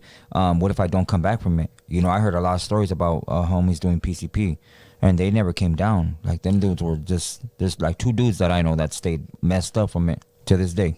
Yeah, you know what? There's a guy that I know that overdosed on heroin, and they always say that if he overdosed, and if he's dying, for some reason, people have always said, "Oh, let him die," because if you bring him back, they're worse. Now, he actually came back from his overdose, and the dude's doing great. I know a lot of homies that overdosed, and they're the same thing, bro. Yeah, I never heard that. None of that shit. People always say, "No, just let him." I only met one guy that they brought back, and he was blind for one eye, and he was never the same mentally. But that's just one guy out of other guys that I met that have overdosed, and you know, I would like to believe, Marvelous, and maybe your story is different. I believe I am the way that I am is because I saw something when I first got on social media, and I read this. I was raised right, but I chose to do wrong all on my own. I believe my mother and my father raised me right, but I chose to do wrong all on my own. And that's why I think I'm such a strong-willed person, because I know my self-worth. Right. You know what I'm saying? So it's very, very hard for me to ever get down on myself. You know, I'm always trying to uplift people. So with that being said, I never felt I needed anything to trip on. Like dope? Any drugs? That's never. Cool. That's good. You know, and at the same time, what if I don't come back? Right. You know, so now let me ask you this. Have you ever met anyone that possibly took some of these psychedelics and either wigged out or had, you know, negative experiences? Yeah, I had a and it's not, people wouldn't consider it a psychedelic, because there's some stuff that open your pineal gland or cause you to create more endorphins than other ones. But I had a cousin that he had did meth for the first time, and I didn't know that he did meth for the first time. But it was one time I'm woken up to a lot of banging on my door, like loud, and I thought, man, I'm getting raided because it was really loud, you know. Right. And this well, I don't want to say his name or whatever, but he was at my door saying, hey, there's somebody in my pad. There's somebody in my pad. And I'm thinking like, damn, there's somebody in his pad. Like, okay, well, hold up. Let me get my shit. Right. So I ran up to his house, and he goes, they're in my house. They're in my house. And I'm like, just stay right here, fool. Like, I'll go inside. Like, don't trip. And it was dark in there, bro. Like, the curtains were all black. And I'm like, why you have everything black? He goes, it's just like that. And I started ripping the curtain. I'm like, hey, I'm yelling, and they're like, come out. Or like, or something's going to happen. Right. And I'm looking, and I can't see nothing. And his room is like right there. And I'm trying to look, but it's too dark, bro. So I start ripping the curtains down. And I'm like, where are they? He goes, they're right there. And I'm telling him, come out. Like, come out. And nobody's coming out. And he comes right behind me, and he's breathing like in my ear. And he's going, they're right there. They're right there. And I'm like, where are they? And he's going, they're right there. Don't you see them? And I'm like, no, I don't see them. Come out. And I'm still yelling, like, maybe he sees something I don't, bro. Yeah. And he was seeing demons. Something in the supernatural realm. Yeah, the supernatural realm. And I'm like, and I said, you know what? There's nobody there. There's nobody there. And I took him outside, and he broke down. He started crying. And I'm like, what's wrong with you, fool? Like, what happened? What did you do? And he goes, he told me what he did or whatever. And he goes, they're here. They've been here since this morning. Right. They wrote in my oatmeal. It said, fuck you. Really? Or something like that. And he goes, yeah, it was my dad. It was my dad. And I'm like, what? Like, I was tripping, right? So we spoke, I told him he needed to get away. His wife ended up leaving with the kid. But I was talking to him, trying to give him, good energy and shit. And I told him, take a drive, bro. Get out, go drive to the beach or something. I can't spend the day with you because I got my own plans. So I jam out, and I get a phone call like an hour later. Help me, Danny, help me. And I'm like, what's wrong with you? Where are you at? He goes, they're stabbing me in the back. They're sticking the knife through the seat, through my seat. And he crashed into the train, bro, in East LA. And I don't know what to do. I was far. So I called my cousin. I'm like, hey, can you go pick so-and-so up? Help him. Like, and I let him know what was going on. And they went, they prayed for him. And it's just all bad, bro, Any kind of dope that, fucks with your pineal gland, any dope, bro, you could open that portal. Wow. You know what? And it's crazy that we're talking about this, because we're shining light on something that possibly people do, every day or maybe on the weekends, and they don't really realize what they're opening. Mm-hmm. A quick story before we open up the phone lines. I had a buddy of mine. He was in high school, and he was a popular kid in high school, got out of high school. He wasn't popular no more. Mm-hmm. In his eyes, the guys that were popular were the guys that were slanging dope. The guys that had the Regals, the Cutlass, the Cadillacs. They had the girls. They were slanging and banging, and he thought that life was exciting. So he started investing some of his college money that he was supposed to go into college with. Mm-hmm. And what happened was, he bought a kilo. Back then, when you get a good hookup in the 80s, it was going for like $12.50 for a good kilo. Okay, He bought it. He brought it into his room. He didn't know how to cut it. He knew nothing. He knew nothing. So what happened was, and this is the freaky part about it, little by little, he had that maybe for about a month. Didn't tell nobody about it. The only thing that I knew how to do was rock up really good. So I told him, if you want, I could start rocking up at least a couple of ounces for you. He goes, but I don't know how to cut it. Well, I'll cut it for you, but I'm not going to do it for free. Well, and then he just breaks it down and goes, hey, bro, I got to tell you something. And it was like, I go, what's up? Now, keep in mind, I'm in my early 20s at this time. I'm probably 21, 22 years old. And I don't know too much about the paranormal things. But I do know that the devil does exist. Okay. He hits me up and he goes, hey, bro, I'm just starting to see shit in my room now. And I said, like what? And he said, like shadows and shit like that. He goes, ever since I brought that shit into my house. And I said, really? Like, where's it at? Come to my house. Went to his house. He goes, see up there? And I was like, yeah. He goes, it's up there. And I said, okay. He goes, and every night I see something dark right there. I go, so you turn off the lights? And he goes, what? And it's just darker than everything else. Yeah. He said, and after that, I woke up and it was above me. Right.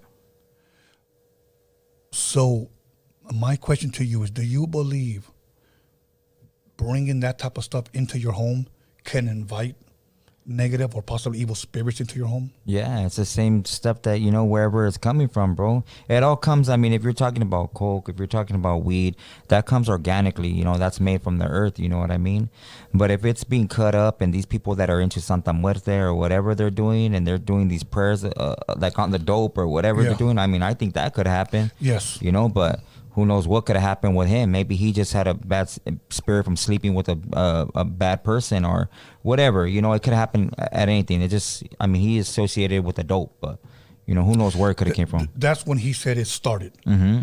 So now you said something that just opened up a portal. Right, go for it. Sleeping with someone. Semen demons. Semen demons. Okay. That can open up doors as well? Facts. That alters your frequency dramatically, bro. Especially for women, for men ejaculating in them. Wow. Can you kind of give us an example? Like what can it invite? What can it bring in? What can it cause? You know, if you can give us possibly an example. So every time you sleep with a person, and let's go back to biblically as well, from the Torah, the Bible, scripture.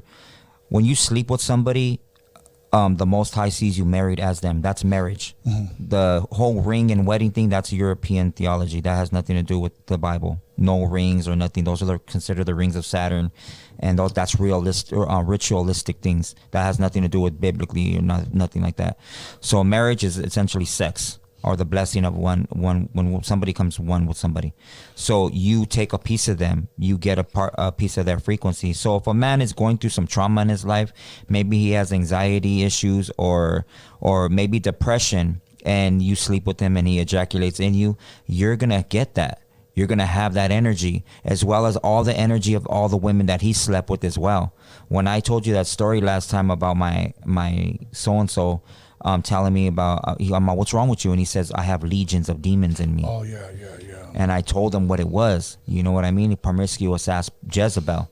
You know, that's exactly what it was, you know. There's a lot of Jezebels today. There's like way more manifestation of Jezebel spirits than ever. And they multiply. It's not just one spirit.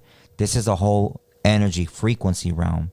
When they do rituals and they have you say these words, or they put these words in these songs, they're hoping the majority of the masses say these words so they resonate that frequency to manifest change in their reality. That's what they're doing. Wow. The crazy part is you look at social media and you see a bunch of Jezebels. You know who they are. Yep. You know, and we're not saying that all women know. These women know who they are. But it's not only women, bro. It's men. The Jezebel's a non-gender spirit. Right. Vice versa. It goes both ways. Right. And but men could get away with it more by calling themselves a playa. Yeah. You know what I'm saying? When it's sad, but they'll call a woman a whore. Okay. But they're doing it to themselves. And then when you said this individual that told you, I have, you know, legions, I have, or evil spirits, it's because he went around collecting them all from all these different people. Right. Yeah. Okay. Stay away from the semen demons. The semen demons. Okay. So here's what we're going to do. We're going to go ahead and open up the phone line. So go ahead, Alex, and put up the number. Go ahead and call anything pertaining to what we were talking about. If you have a question for Marvelous, please keep it to what we are talking about here on Freaky Tales. If it's something you want him to elaborate, something you want me to elaborate, please have it pertaining to Freaky Tales. Okay? So let's go right here. All right. Caller, your name and where are you calling from? David, Santa Maria, California. David from Santa Maria, California. How you doing tonight, man? Very good. Good. I just wanted to give you guys a little story that I'd heard yesterday on Elon Musk. I did an interview on YouTube with the Nalco Boys. It's number 1 or number 2 trending right now on YouTube. And he had mentioned that he had threw a party out there in San Francisco at one of his mansions, and that it was a very creepy mansion. And they told him to elaborate on it. And he said, well, you know, I don't believe in God and things like that, but this place was creepy. So what I did was I made it less creepy. And they said, how did you do that? He said, well, I started getting rid of things. I said, getting rid of things? Like what kind of things? He says, well, I started getting rid of like furniture, and I had like these big cats. And he started elaborating and more, and he says, as I started getting rid of things, I started hearing less creepy things. But I've always wondered about, you know, why certain doors would open, and it was just a very weird house. And I basically just sold it after that. Wow. And So you it goes said back. this. You said this was Elon Musk. Yes, Elon Musk. it's an interview. He goes it's about 40 minutes into the interview, and they ask him questions, about UFO, World War III. I was just watching that today, bro. That, the audience. That's crazy. Yes, definitely. Okay. Really, that's good. Yeah. Yeah, he's with those two guys, right? I forgot their names. They're young podcasters. Yeah, Nelk Boys. Oh, okay. Yeah. Okay, I'm gonna have to look that up. I'm gonna have to look it up. But was there a question for them? The interview. I said, was there a question? Question for you? Yes. No. It was just they had asked him if he had anything like sage the house, and he said no. That he started getting rid of artifacts in his house. So who knows what kind of spirits that they were containing. You're right. Only you knew. I mean, he gets from all over the world. So yes, yes. And I think one of them was one of them paintings, and I don't think he said anything about that. But yeah, something that cool. Even the famous and the rich people have issues. All good, brother. Thank you for calling, man. Okay. Thank you for being a part of the show. Thank you for sharing that. Okay, let's keep it going. Callers, let's get some more calls in here. We've gotten so many calls already just with him on there. That's why we try to keep these calls under 2 minutes so everybody can get in. Caller, your name and where you calling from? Hello, Charlie from Southgate. Charlie from Southgate. How you doing tonight? I'm doing good. How you guys doing? Good, bro. How you doing, bro? Thank you for calling in, homie. Appreciate it. Yeah, no problem, man. I just have a question for both of you guys. Yes. It happens like at night when I'm sleeping. Like I have something like riding my dick in the middle of the night. What's his name? Yeah, I'm pretty serious. I'm not even sure what it is, but what it is. Like the other day. Yeah, I don't know what it is. 'Cause it's like in the middle of the night. So you don't know if it's a girl or a guy? The other day, I can't even see what it is, man, because I'm like trying to move and I can't move. It's like right next to me. Okay. And the other day in the middle of the night, there was something jacking me off, and put my hand down, and it went under the bed. Damn. Now, I'm gonna ask something, and I'm being very, very serious. Very serious, bro. I already know what you're gonna ask. No, I'm gonna ask. Is this really happening to you? I'm serious, man. I'm not even playing. Okay, the reason why I have to ask. I mean, I have it like it happens like multiple times, man. Like, okay. The last time it happened, it licked my ear and rubbed my balls. Okay. I'm sorry, bro. I'm not even trying to laugh, but I never heard anything like this. I'm not even playing. Okay, now the reason why I'm asked that, because I've known several women and that have told me stories that they woken up with bruises between their legs, and they felt somebody was having sex with them in the middle of the night. But they live by themselves. Yeah. So whatever that is, honestly, I don't know, but I have heard it happen more amongst women. You're actually the first male that I've ever heard this happen.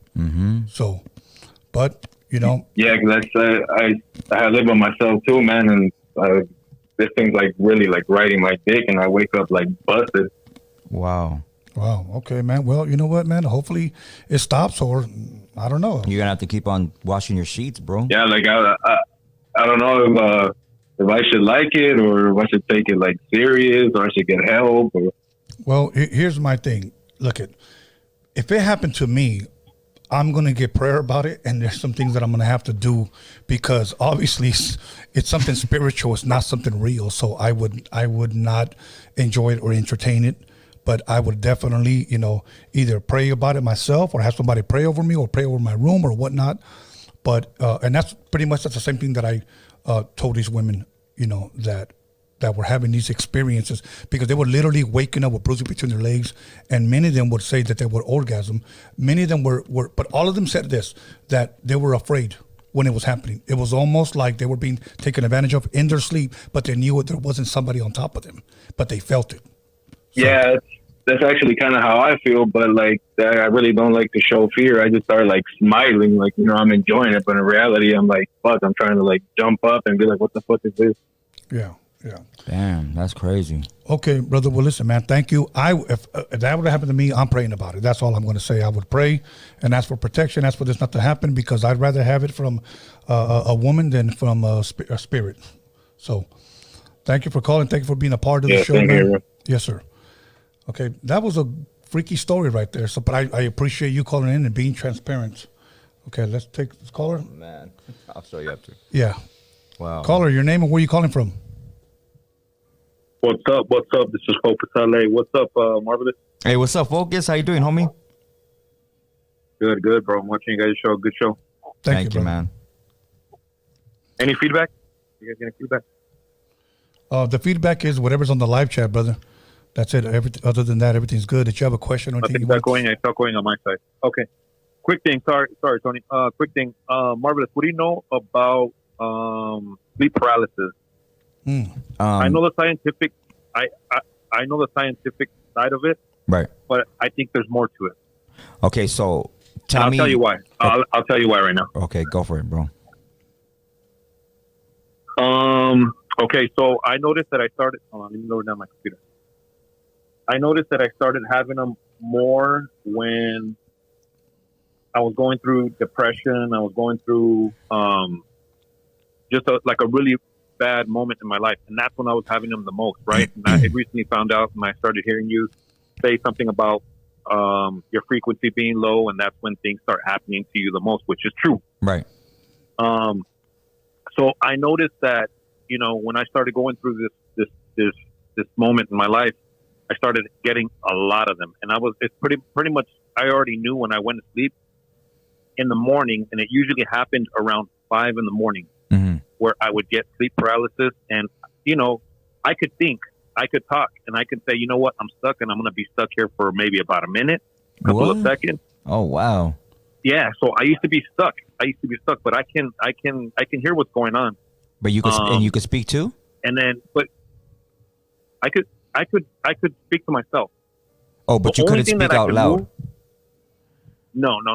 Oh, okay. In my head. Oh, all right, that's what I was gonna say. And then it's funny because it was always at 5 a.m. So check this out. It started getting worse. After a while, things started jumping on me, like on my sheets. Like it felt like, you know how, I don't know if you've ever had like a dog just jump on your bed and be all over your legs. And just, that's how it felt. And then one time it woke me up and it started, I tried to move, right? And I knew where I was at. I knew it was in my room, which way I was turning, and it growled at me. But it growled at me like more like a pig. And then I snapped out of it. I woke up and it was gone. But I was getting those a lot, bro, like a lot. Like I already knew I was going to get them in the morning. Like I was used to it. Yeah. But like I said, I read the scientific term. I mean, the you know, the explanation that they give you. But I think there's more to it, bro. I think there's like, I don't know. Yeah, that. Well, I mean, what do you think? Well, on the spiritual side, bro, you know, I'm not trying to call you out on anything or just say you're like this, but what I know is, you know, that usually comes from a Jezebel spirit or an entity that somebody has brought either into your home, bro, or into your spirit by you being with them. So that spirit will try to leech itself onto you to like get more power. It's like it's like literally like a battery, bro. Like you're a walking battery of energy, and they feed off that shit to lower their 9 lower realms, like to get that power, bro. That's what all these ritual things are about. It's about power and the manifestation of the energy to manifest change, and change, you know, absorb that frequency, that power, bro. So, I mean, that's what the only thing I could think of. You know why it would be? Now, you know, they usually say things happen around 3 o'clock in the morning. This was happening a lot early in the morning, bro. This was like 5 a.m. all the time. I don't know, bro. I mean, unless somebody's doing something around you, you know what I mean? Somebody's into that brujeria or that Santa Muerte shit. I don't know, man. Yeah. So, okay, my brother. Yeah. Thank you, man. All Thank you for calling and sharing. See you, homie. Okay, brother. Have a blessed one, man. All right. Take care, guys. Take care. Okay, let's keep it going. Yeah, that's we got another call. Caller, your name? Where are you calling from? Salinas, California, bro. I'm sorry, what was that? I'm calling from Salinas, California. From Salinas, California. You sound a little echoey. If you could turn on your TV in the background, I believe. Hold on one second. Okay. How's it sound now? Yeah, a little bit better. You have a question? Yeah, man. So he Marvelous is talking about the semen demons and the Jezebel spirits. My question is if you're exposed to something like this, how do you detach yourself from it or alleviate it? Well, the first thing you got to do is it starts with, I mean, and this is hard, bro, to say to somebody because it starts with prayer.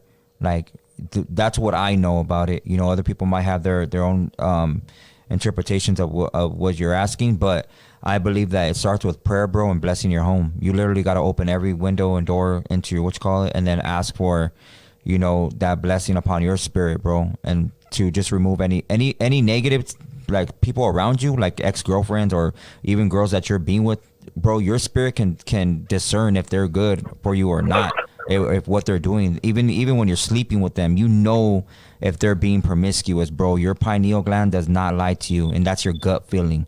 We call it a gut feeling. Your gut feeling is literally your pineal gland, your third, your sixth sense, bro. So it'll tell you, you know what I mean? So yeah, bless your home in prayer, bro. That's the only thing I could say to you to remove that shit. Okay. Órale. Gracias por la flecha, bro. Yeah, I appreciate you, bro. Shout out to Salinas. Lord. All right, my brother. You have a blessed night. Thank you for the call. Let's keep it pushing. We got some more calls coming in. I know a lot of people leaving voicemails, but you could call right now. Okay, let's get this. Caller, your name and where you calling from? Calling from Marvelous is Nalgas. That's it? Okay, caller, let's keep it pushing right here. All right, let's see. I don't know what that was. Okay, let's see. Probably watching gay porn or something. Okay, let's keep it going. Let me see. Yeah. Okay, everybody, come on. Let's get these calls in. Okay, let's see. Okay, let's see. Let's keep these calls going. Okay, let's see. All right, we got somebody right here. Caller, your name and where you calling from? I'm calling from Florida, Tampa, Florida. Tampa, Florida. How you doing, man? Is there something you wanted to elaborate on or ask? I wanted to tell a little story about what happened experience with me and my son. Okay, we were home one night and my dog was barking on the empty hallway in our house, and it was like nothing there. My son was just laughing. He thought it was just my son. He was like, Ella's, our dog, was just barking at a ghost, and he's just sitting there laughing. And my question is, can dogs see demons or spirits? Yeah, they can, bro. Cats and dogs. As a matter of fact, all animals, bro. They see that shit literally. I believe that. I read a couple of books that says that they can. Yeah, keep your dog around, homie. Like, I mean, and bless your home. Like I told the last caller, bless your home, bro. Open up your windows and all your doors, homie. And don't have nobody there in your home, you know what I mean? And also be careful who you welcome into your pad, bro, because they bring all that bad energy with them. People don't realize this shit because we see things literally, like, nobody looks at the spiritual realm of things, bro. But if they have their third eye open, bro, then the spiritual realm's real, man. There is demons, there is angels, man, and most of the demons are down here, bro, on earth. Let me share something that I read actually in the Old Testament. I'm trying to remember the book right now, but it involved a prophet, and I'm trying to get his name right because there was a prophet and a king. Either one of them was called Balak or Balaam, but I'm assuming Balak was the prophet. And if you remember, he had a donkey, and he wanted his donkey to go down this road, and the donkey, his eyes were opened where he saw an angel. Right. Well, the prophet couldn't see the angel, so every time the donkey stopped, he would whip the donkey. And the Bible says that God opened up that donkey's mouth and rebuked that prophet. Like, why do you whip me? And then God opened up that prophet's eyes and he saw the angel. So I shared all that to say this, that if the Bible's true, okay, that donkey was able to look into the supernatural realm and saw that angel there. So to go along with your story about the dog, I do believe, that some animals are sensitive or can possibly see into the supernatural realm. Yep. So hopefully that helps you, man. Really appreciate your call from Tampa, Florida. Man, Thank you. Okay. Let's go. Let's keep it pushing. Okay, hopefully it's not the same guy. Hello, caller. Hey, what's up, Tony? Mucho gusto, Marvelous. So I just want to share a couple experiences. The little things you guys were touching on before, Yes. as far as like family members and stuff like that. And by the way, Enoch, Montebello, California. So my cousin back in '02, he was 16. I was like a sixth grader. Back in that time, there was like a lot of race wars, and unfortunately, he got shot in the head and died. Damn. And like a month after he passed away, his family structure was kind of fucked up. So what would happen was, I would always leave the door unlocked for him. He would text me or call me, "Hey, I'm on my way." He would have to take the metro from from Palmdale all the way to Montebello. Damn. So I would leave the door open, and then he would come in like 2, 3 in the morning, because moms are fighting and stuff. So this was a reoccurring thing. And in my dream, I got the call, "Hey, I'm on my way." So like in my dream, I woke up. I'm in my living room. He had a specific knock. I opened the door, and then his name was Julio. I'm like, "Oh damn, what's up, Julio?" And he's like, "I'm here to talk to your mom." And I was like, "All right, yeah, she's in her room." And then in my dream, I go back, because I was sleeping in the living room. I go back to the living room, lay on the couch, I go to sleep. He goes into my mom's room. And then later on that day, like I wake up, my mom's taking me to school. I expressed to my mom, and I'm like, "Hey, I had a dream about little Julio last night." And she looked at me like, "Yes, you seen a ghost?" And she was like, "I did too." And I was like, "Get out of here." And she was like, "He came to tell me goodbye." And I was like, "What?" And that just stuck with me forever, like Wow. that was crazy to me. Wow. And then another thing, because I think you guys were talking about like something about Legion and stuff. Yes. Back in like '08, I was like doing that dumb anonymous shit, like protesting and like the anonymous mask and all that shit. We were protesting CNN, and it was a crazy day. However, I have like this reoccurring dream, and for some reason, I just kept thinking about that dream that day. And then when I went home, I had that same dream. Sometimes I have it, and it's more vivid. Sometimes it's just kind of like I'm observing everything. However, the dream is there's like a lot of weeping, right? There's just constant weeping and like just crying and crying. And I don't know if you guys are familiar with the Bone Thugs and Harmony Crossroads music video, how they're all walking on top of the mountain. Yeah. Like Easy. Yes. Well, in my dream, it's babies, and it's a lot of babies, and they're all on top of that mountain, walking to the top of the mountain, and just that the darkness and that empty feeling and that weeping is just so intense. However, in my dream, I'm descending from the sky onto the earth. Mm-hmm. And then like on me is like this shiny gold armor, and I can't explain it, but it's just like shiny armor, and I'm just coming down to the earth. Mm-hmm. But I've had this dream since I was like 10 years old, man. Bro. And I still have it, and it's reoccurring. Bro, that's the same dream. I've heard that dream from several people. The same dream you're talking about right now. That's crazy that you're saying that. That's crazy. Right. That's crazy. Yeah, man. Bro. I have that dream so much, and it's like, and all the babies are all over. Not innocent. Go for it. I'm sorry. Yeah. No, yeah, man. Like you said, all the babies are climbing to the top of the mountain, and it's like I have like it's like someone like of course like we're getting ready for war, but like going down to that, like for my dream, I'm passing I'm passing the mountain, and I'm going down, and I'm about to touch the earth, and I can see the mountain, and I can see all these kids everywhere, and they're climbing to the top of the hill, top of the mountain, and it's just I can hear like the whole world is just black and just crying. Mm-hmm. Crazy, man. Can't explain that. Yeah. Well, thank you for sharing, man. I really Thank you for appreciate calling in, that, bro. man. Yeah, really appreciate for sharing that. Yeah. Y'all Okay. stay blessed. You too, All right. brother. Have a good one. Okay, let's keep it pushing. Okay, take a couple of more phone calls. We got a couple of more minutes, so if you want to get your question in or you want to elaborate, please call in. We got co-host Marvelous here, and we've been having a great conversation. So here we go. We got another call. Let's see. Caller, your name and where you calling from? What about? Yes, can you please turn on your TV? Yeah. Okay.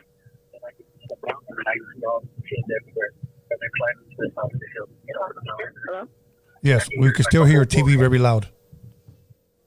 Say it again? Okay. That's better. You had a question or you had a comment? Are you guys live right now? Yeah, we're live right now. We're live right now, yes. Oh, this is... Sorry about that. It's like calling the party line, trying to get hold of you guys. Oh, yeah. So say hello. You have a question or a comment? This is Athena. This is Athena calling from Montebello. I just want to give a shout out to Daniel and say I love you, Daniel. Good show. Thank you. I love you too. All my respects, Tina. I wanted to say, I know you guys were talking a little bit about, doing, drugs and psychedelics and stuff. And I had my own experience, back in the days I used to be heavy on, methamphetamines and using. And I remember that my house was really black and dark, and I had an experience one time where I had this, I think that as a result of me using, we do open up doors, and I think that we're more susceptible to evil spirits, you know what I mean? And I don't know if it's like we're more vulnerable to it, but I do know that I remember this one guy came into my house one time, and I think I never met the guy personally, but I knew that he had come from like Mexico, and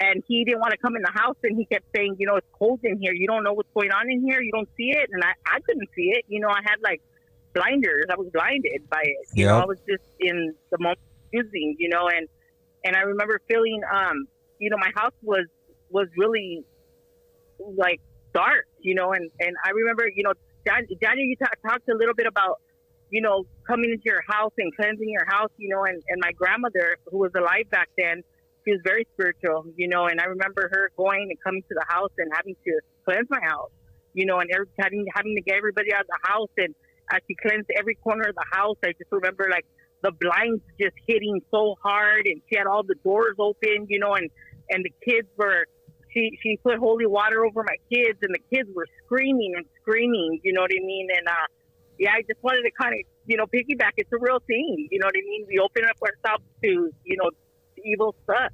Yes, it is. Athena, I remember when I lived with you and that demon ran into my room when I was sleeping, and I ran into your room, and I'm like, did you run into my room right now? They ran right behind me and stopped. Remember that?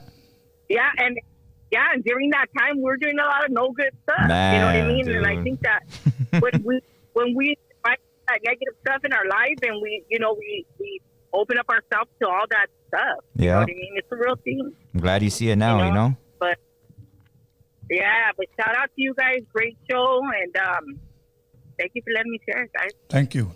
Have a blessed night. Have a good night. Okay, let's keep it going. We got a couple of more phone calls. Okay, here we are. Let's see. Damn, that's crazy she said that. Caller, your name and where you calling from? Hey, what's happening? This is Joe from El Monte, California. What's happening? How you doing, Joe? Hey, beautiful. Hey, pleasure to be on your platform, Tony. Hey, man, you're very welcome. Thank you for taking time and calling in and sharing with us, man. Yeah, thank you, man. I got 3 questions for Marvelous. Yes, sir. The Magna Carta, Sarah, and the Israelites, how are they connected? How are they connected? Like in what way you're asking? Like how are they? If they're all Israelites, or in what way you're asking, on bro? a bloodline fashion. On a bloodline? Man, I wouldn't be able. I would have to resort to the Bible right now, bro, and I don't even have it with me right now. If you know what, hit me up on Instagram, bro. If you have Instagram, Marvelous Inc. _tattoos. And my number's right there, bro. Call me. I'll be home later, or if you want to call me in the morning, homie, and we'll chop it up about all that. Yeah, they call me Joe Rhymes. I'm from the city of El Monte. I'm just a regular Joe, but I just interested in things like that. You know what I'm saying? Yeah, we'll get into that whole biblical part, bro. But yeah, for sure, hit me up and we'll chop it up, homie. My cell phone's on my Instagram. If you want to call me in the morning, homeboy. Orale. All right, homeboy. Hey, I appreciate you calling, bro. Awesome. Thank you, bro. Okay, let's keep it pushing right here. So once again, if he leads you to hit him up, hit him up on his Instagram page. And once again, I'm sorry that if I don't answer these questions, like right now, I don't want to be like just, it's like, what do you call it? Like not regurgitating, but like throwing up all this stuff when you have to go step by step with bloodlines when you're dealing with JPET and all that stuff, all the Israelites, Jacob and all that. Caller, what's your name and where are you calling from? Hello, I'm on. Hello? Hello? Yes, you're live. Where are you calling from? I'm calling from Sacramento, California. How you doing, man? You got a question or a comment? I pretty much wanted to, I wanted to piggyback on what Marvelous says, with the Israelites that people say, people like to call them crazy and stuff, but even people like Kendrick Lamar in his latest albums mentions that the Hispanics, natives, and blacks are the so-called Israelites. And even Kanye West, the richest black man in America, says the same thing. So people like to hate on Marvelous, but there's prominent people that believe the same thing. Right, bro. They just don't talk about it because they'll get banned, man. Exactly. They have to throw like little subliminals in their music just to let it out. Mm-hmm. Facts. All good, brother. Did you have That's all I wanted to say. Okay, good, man. Thank you for taking time, man, and being a part of the show. Greatly appreciate you, bro. Okay, let's keep it going. We got a chance for a couple of more calls. Let's see, who's this? Caller, your name and where are you calling from? Chance for a couple more calls. Let's see, who's this? Hello? Yes. You're live. Where are you calling from? San Pedro, California. Is this Tony A? Yes, sir. What's up, Tony A? What's up, Marvelous? Congratulations on the show. I believe you guys were the first Chicano podcast I watched besides Felipe Esparza. I have other questions, but since this is a Freaky Tales podcast, 2011, August 5th, today's also the day of the Salvadorian. My cousin passed away. Is there any feedback on, like, if you ever want to speak to the dead, is there any positive way to do that? Or is it all negative and opens doors and could be something negative if I were interested in doing that? Okay, so the only, and my answers that I'm answering, bro, it's in a biblical term, bro. So straight from what I know from scripture, bro. That's how I'm answering my stuff, or I choose to answer my stuff instead of just out of my feelings. But no entity that's here or spirit is of a good nature. The only spirits that are of a good nature are the ones that are living. And when you pass away of being in that good nature, you can break the firmament and go to the Most High to your judgment. The abominations that are here, such as the fallen angels and their bloodline, which are, the shapeshifters, reptilians, stuff like that, those hybrid races that are in the hollow earth or amongst us even, bro, living as hybrid humans, when they die, they cannot break the firmament. So they try to inherit bodies or souls, if you will, bro, by having the person manifest that into their reality. If you're believing in them, or if you believe you could contact the dead, or somebody pretending to be your cousin, or somebody that has a message from somebody that you cared about, that shit's all a lie, bro. It's a lie, and it's just a lie from the pit of hell. Don't try and contact none of that. You shouldn't. Yeah, don't do it at all, bro. What's gone is gone. And got it. And second question, like, you know how in some households people put rosaries, pictures of the deceased with like their favorite things, whether it be like a 40 ounce or their favorite candy and things like that. What is like, why is that? And is that okay to do in the household? That isn't okay to do. Any engraven images is not okay to do. That's all brought by the conquistadors, bro, and a manipulation of scripture or Torah. That we're not supposed to have any engraven images such as the Ankh, the cross, or rosaries, any engraven images. And the engraven images, even I mean, such as tattoos. I hate to say it, I'm a tattoo artist, but people get these images of this white Christ or white Messiah, and that's not the man that people think he is, bro. That's a man named Caesar Borgia. You can look him up. Caesar Borgia. He was Pope Alexander VI's son. He was a known pedophile. He killed his sister, killed his sister's husband to marry her sister. He also killed his father, Pope Alexander VI. That was an image that was painted of him so he would be remembered throughout time, by his father. But it's nothing good, bro. It's not the real Messiah. You know, let me share something that many years ago, I was again in my early 20s, and I had somebody that went to church. Okay, good man. He passed away, and I missed him so much. So I went to his church and I spoke to his pastor, and I said, if I want to talk to him, how do I talk to him? And he just said, what's gone is gone. It's pretty much what you said, okay?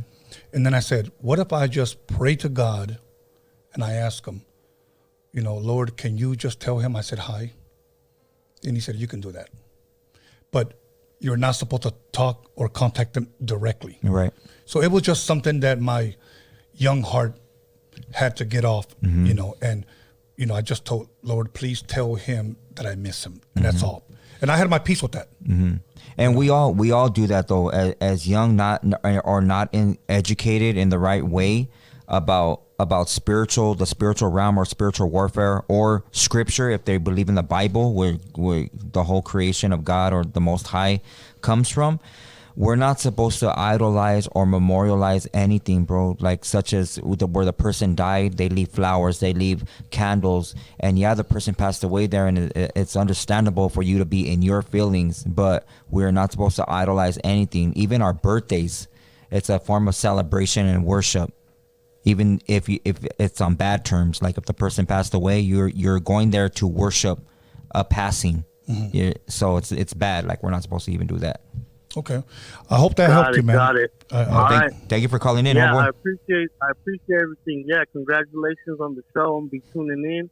And this is the Snowman from San Pedro. Have a good one, fellas. All right, shout out to San Pedro. All good. You know what? And also, Marvelous, let me say this before we take the next call. You know, I'm asking people to, like we've told them in the past, you know what? Do your own research as well. You know what I'm saying? Don't just take our word for it. Do your own research. So that's what I encourage people to do when we answer a lot of these calls. So, okay, here we go. Caller, this is the last call, and you've made it. Where are you calling from?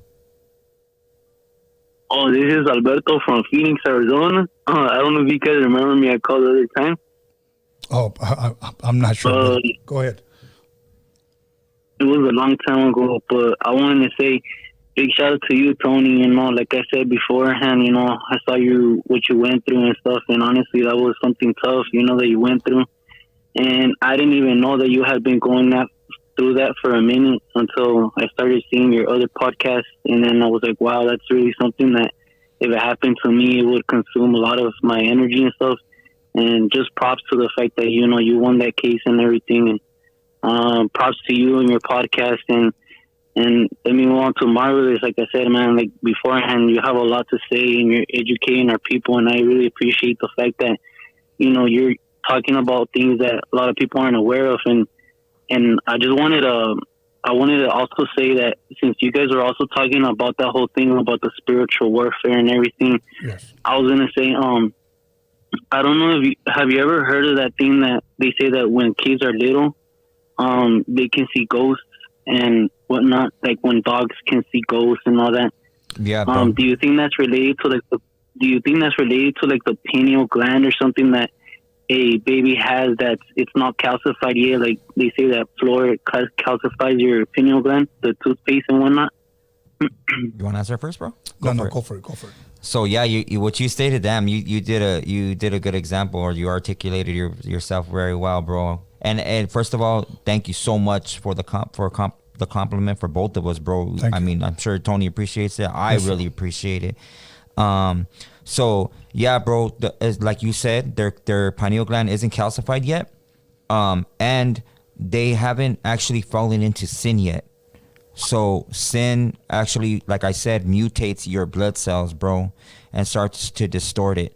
So when you have, like, say for instance, when a woman's pregnant and she has a baby inside her womb, you could see that aura. She's like more bright. She's more vibrant. She's glowing. It's actually, it's actually, what do you call it? Raising her frequency through her pineal gland, of course. But yeah, bro, I definitely believe that they see a lot of stuff, whether it's angels visit earth all the time, scripture says. They sometimes walk amongst us. We might even talk to them and we don't even know it, So yeah, bro, I believe that they do see angels or feel spirits, and it's very important. Don't let anybody or just anybody touch your baby. You know what I mean? I'm very careful with who touches my children or who's around my children, or what they're speaking about around my children. So I suggest you, if you got kids, you do the same thing, man. Be careful what they're watching on TV. There's a lot of subliminal messaging. There's a lot of, hypnosis going on through television, which people don't know about it, using frequencies to hypnotize the masses, especially young children. Yeah, bro, a lot of these cartoons that people think that are good for their children, no, they got a lot of subliminal messaging, bro. Let me share something really quick. There's a passage that I read that said that the children are the heritage of the Lord, meaning that the children belong to God. Okay. And I've shared this before on my other podcast, that if you ever want angry God in your hands, mess with little children, okay? Because they belong to Him. They're pure and they're innocent. And yet, I'm not going to get into it, but I think you'll know where I'm going, that there are people that are destroying children for their benefit. And all of these people that are doing this, whether it's drinking of their blood, or subliminal messages through TV, all of those people one day are going to have to give an account for what they did to these children. Okay. And I'll say one more thing, and it had to do with the other caller, that he said he saw all these children on a hill. I think that's what he said. There was a guy that told me that he had a dream. Now, he didn't say this was heaven, but he said this, that to him, it looked like heaven, that there were streets of gold. And when he said streets of gold, there wasn't actually concrete. He said it was almost like water. That's what it looked like. And then he said on one side that there was all these children, okay? And on this side, there were adults, okay? Somebody walked up behind him and he said that he was never allowed to look at him. And once again, this is just a dream that he shared with me. So he said, who's that? And he says, those are your parents, those are your family, et cetera, your loved ones. And he said, what are all those happy kids doing over there? And he said, those were all the kids that were aborted. Damn. Boy, that hit me like a ton of bricks, bro.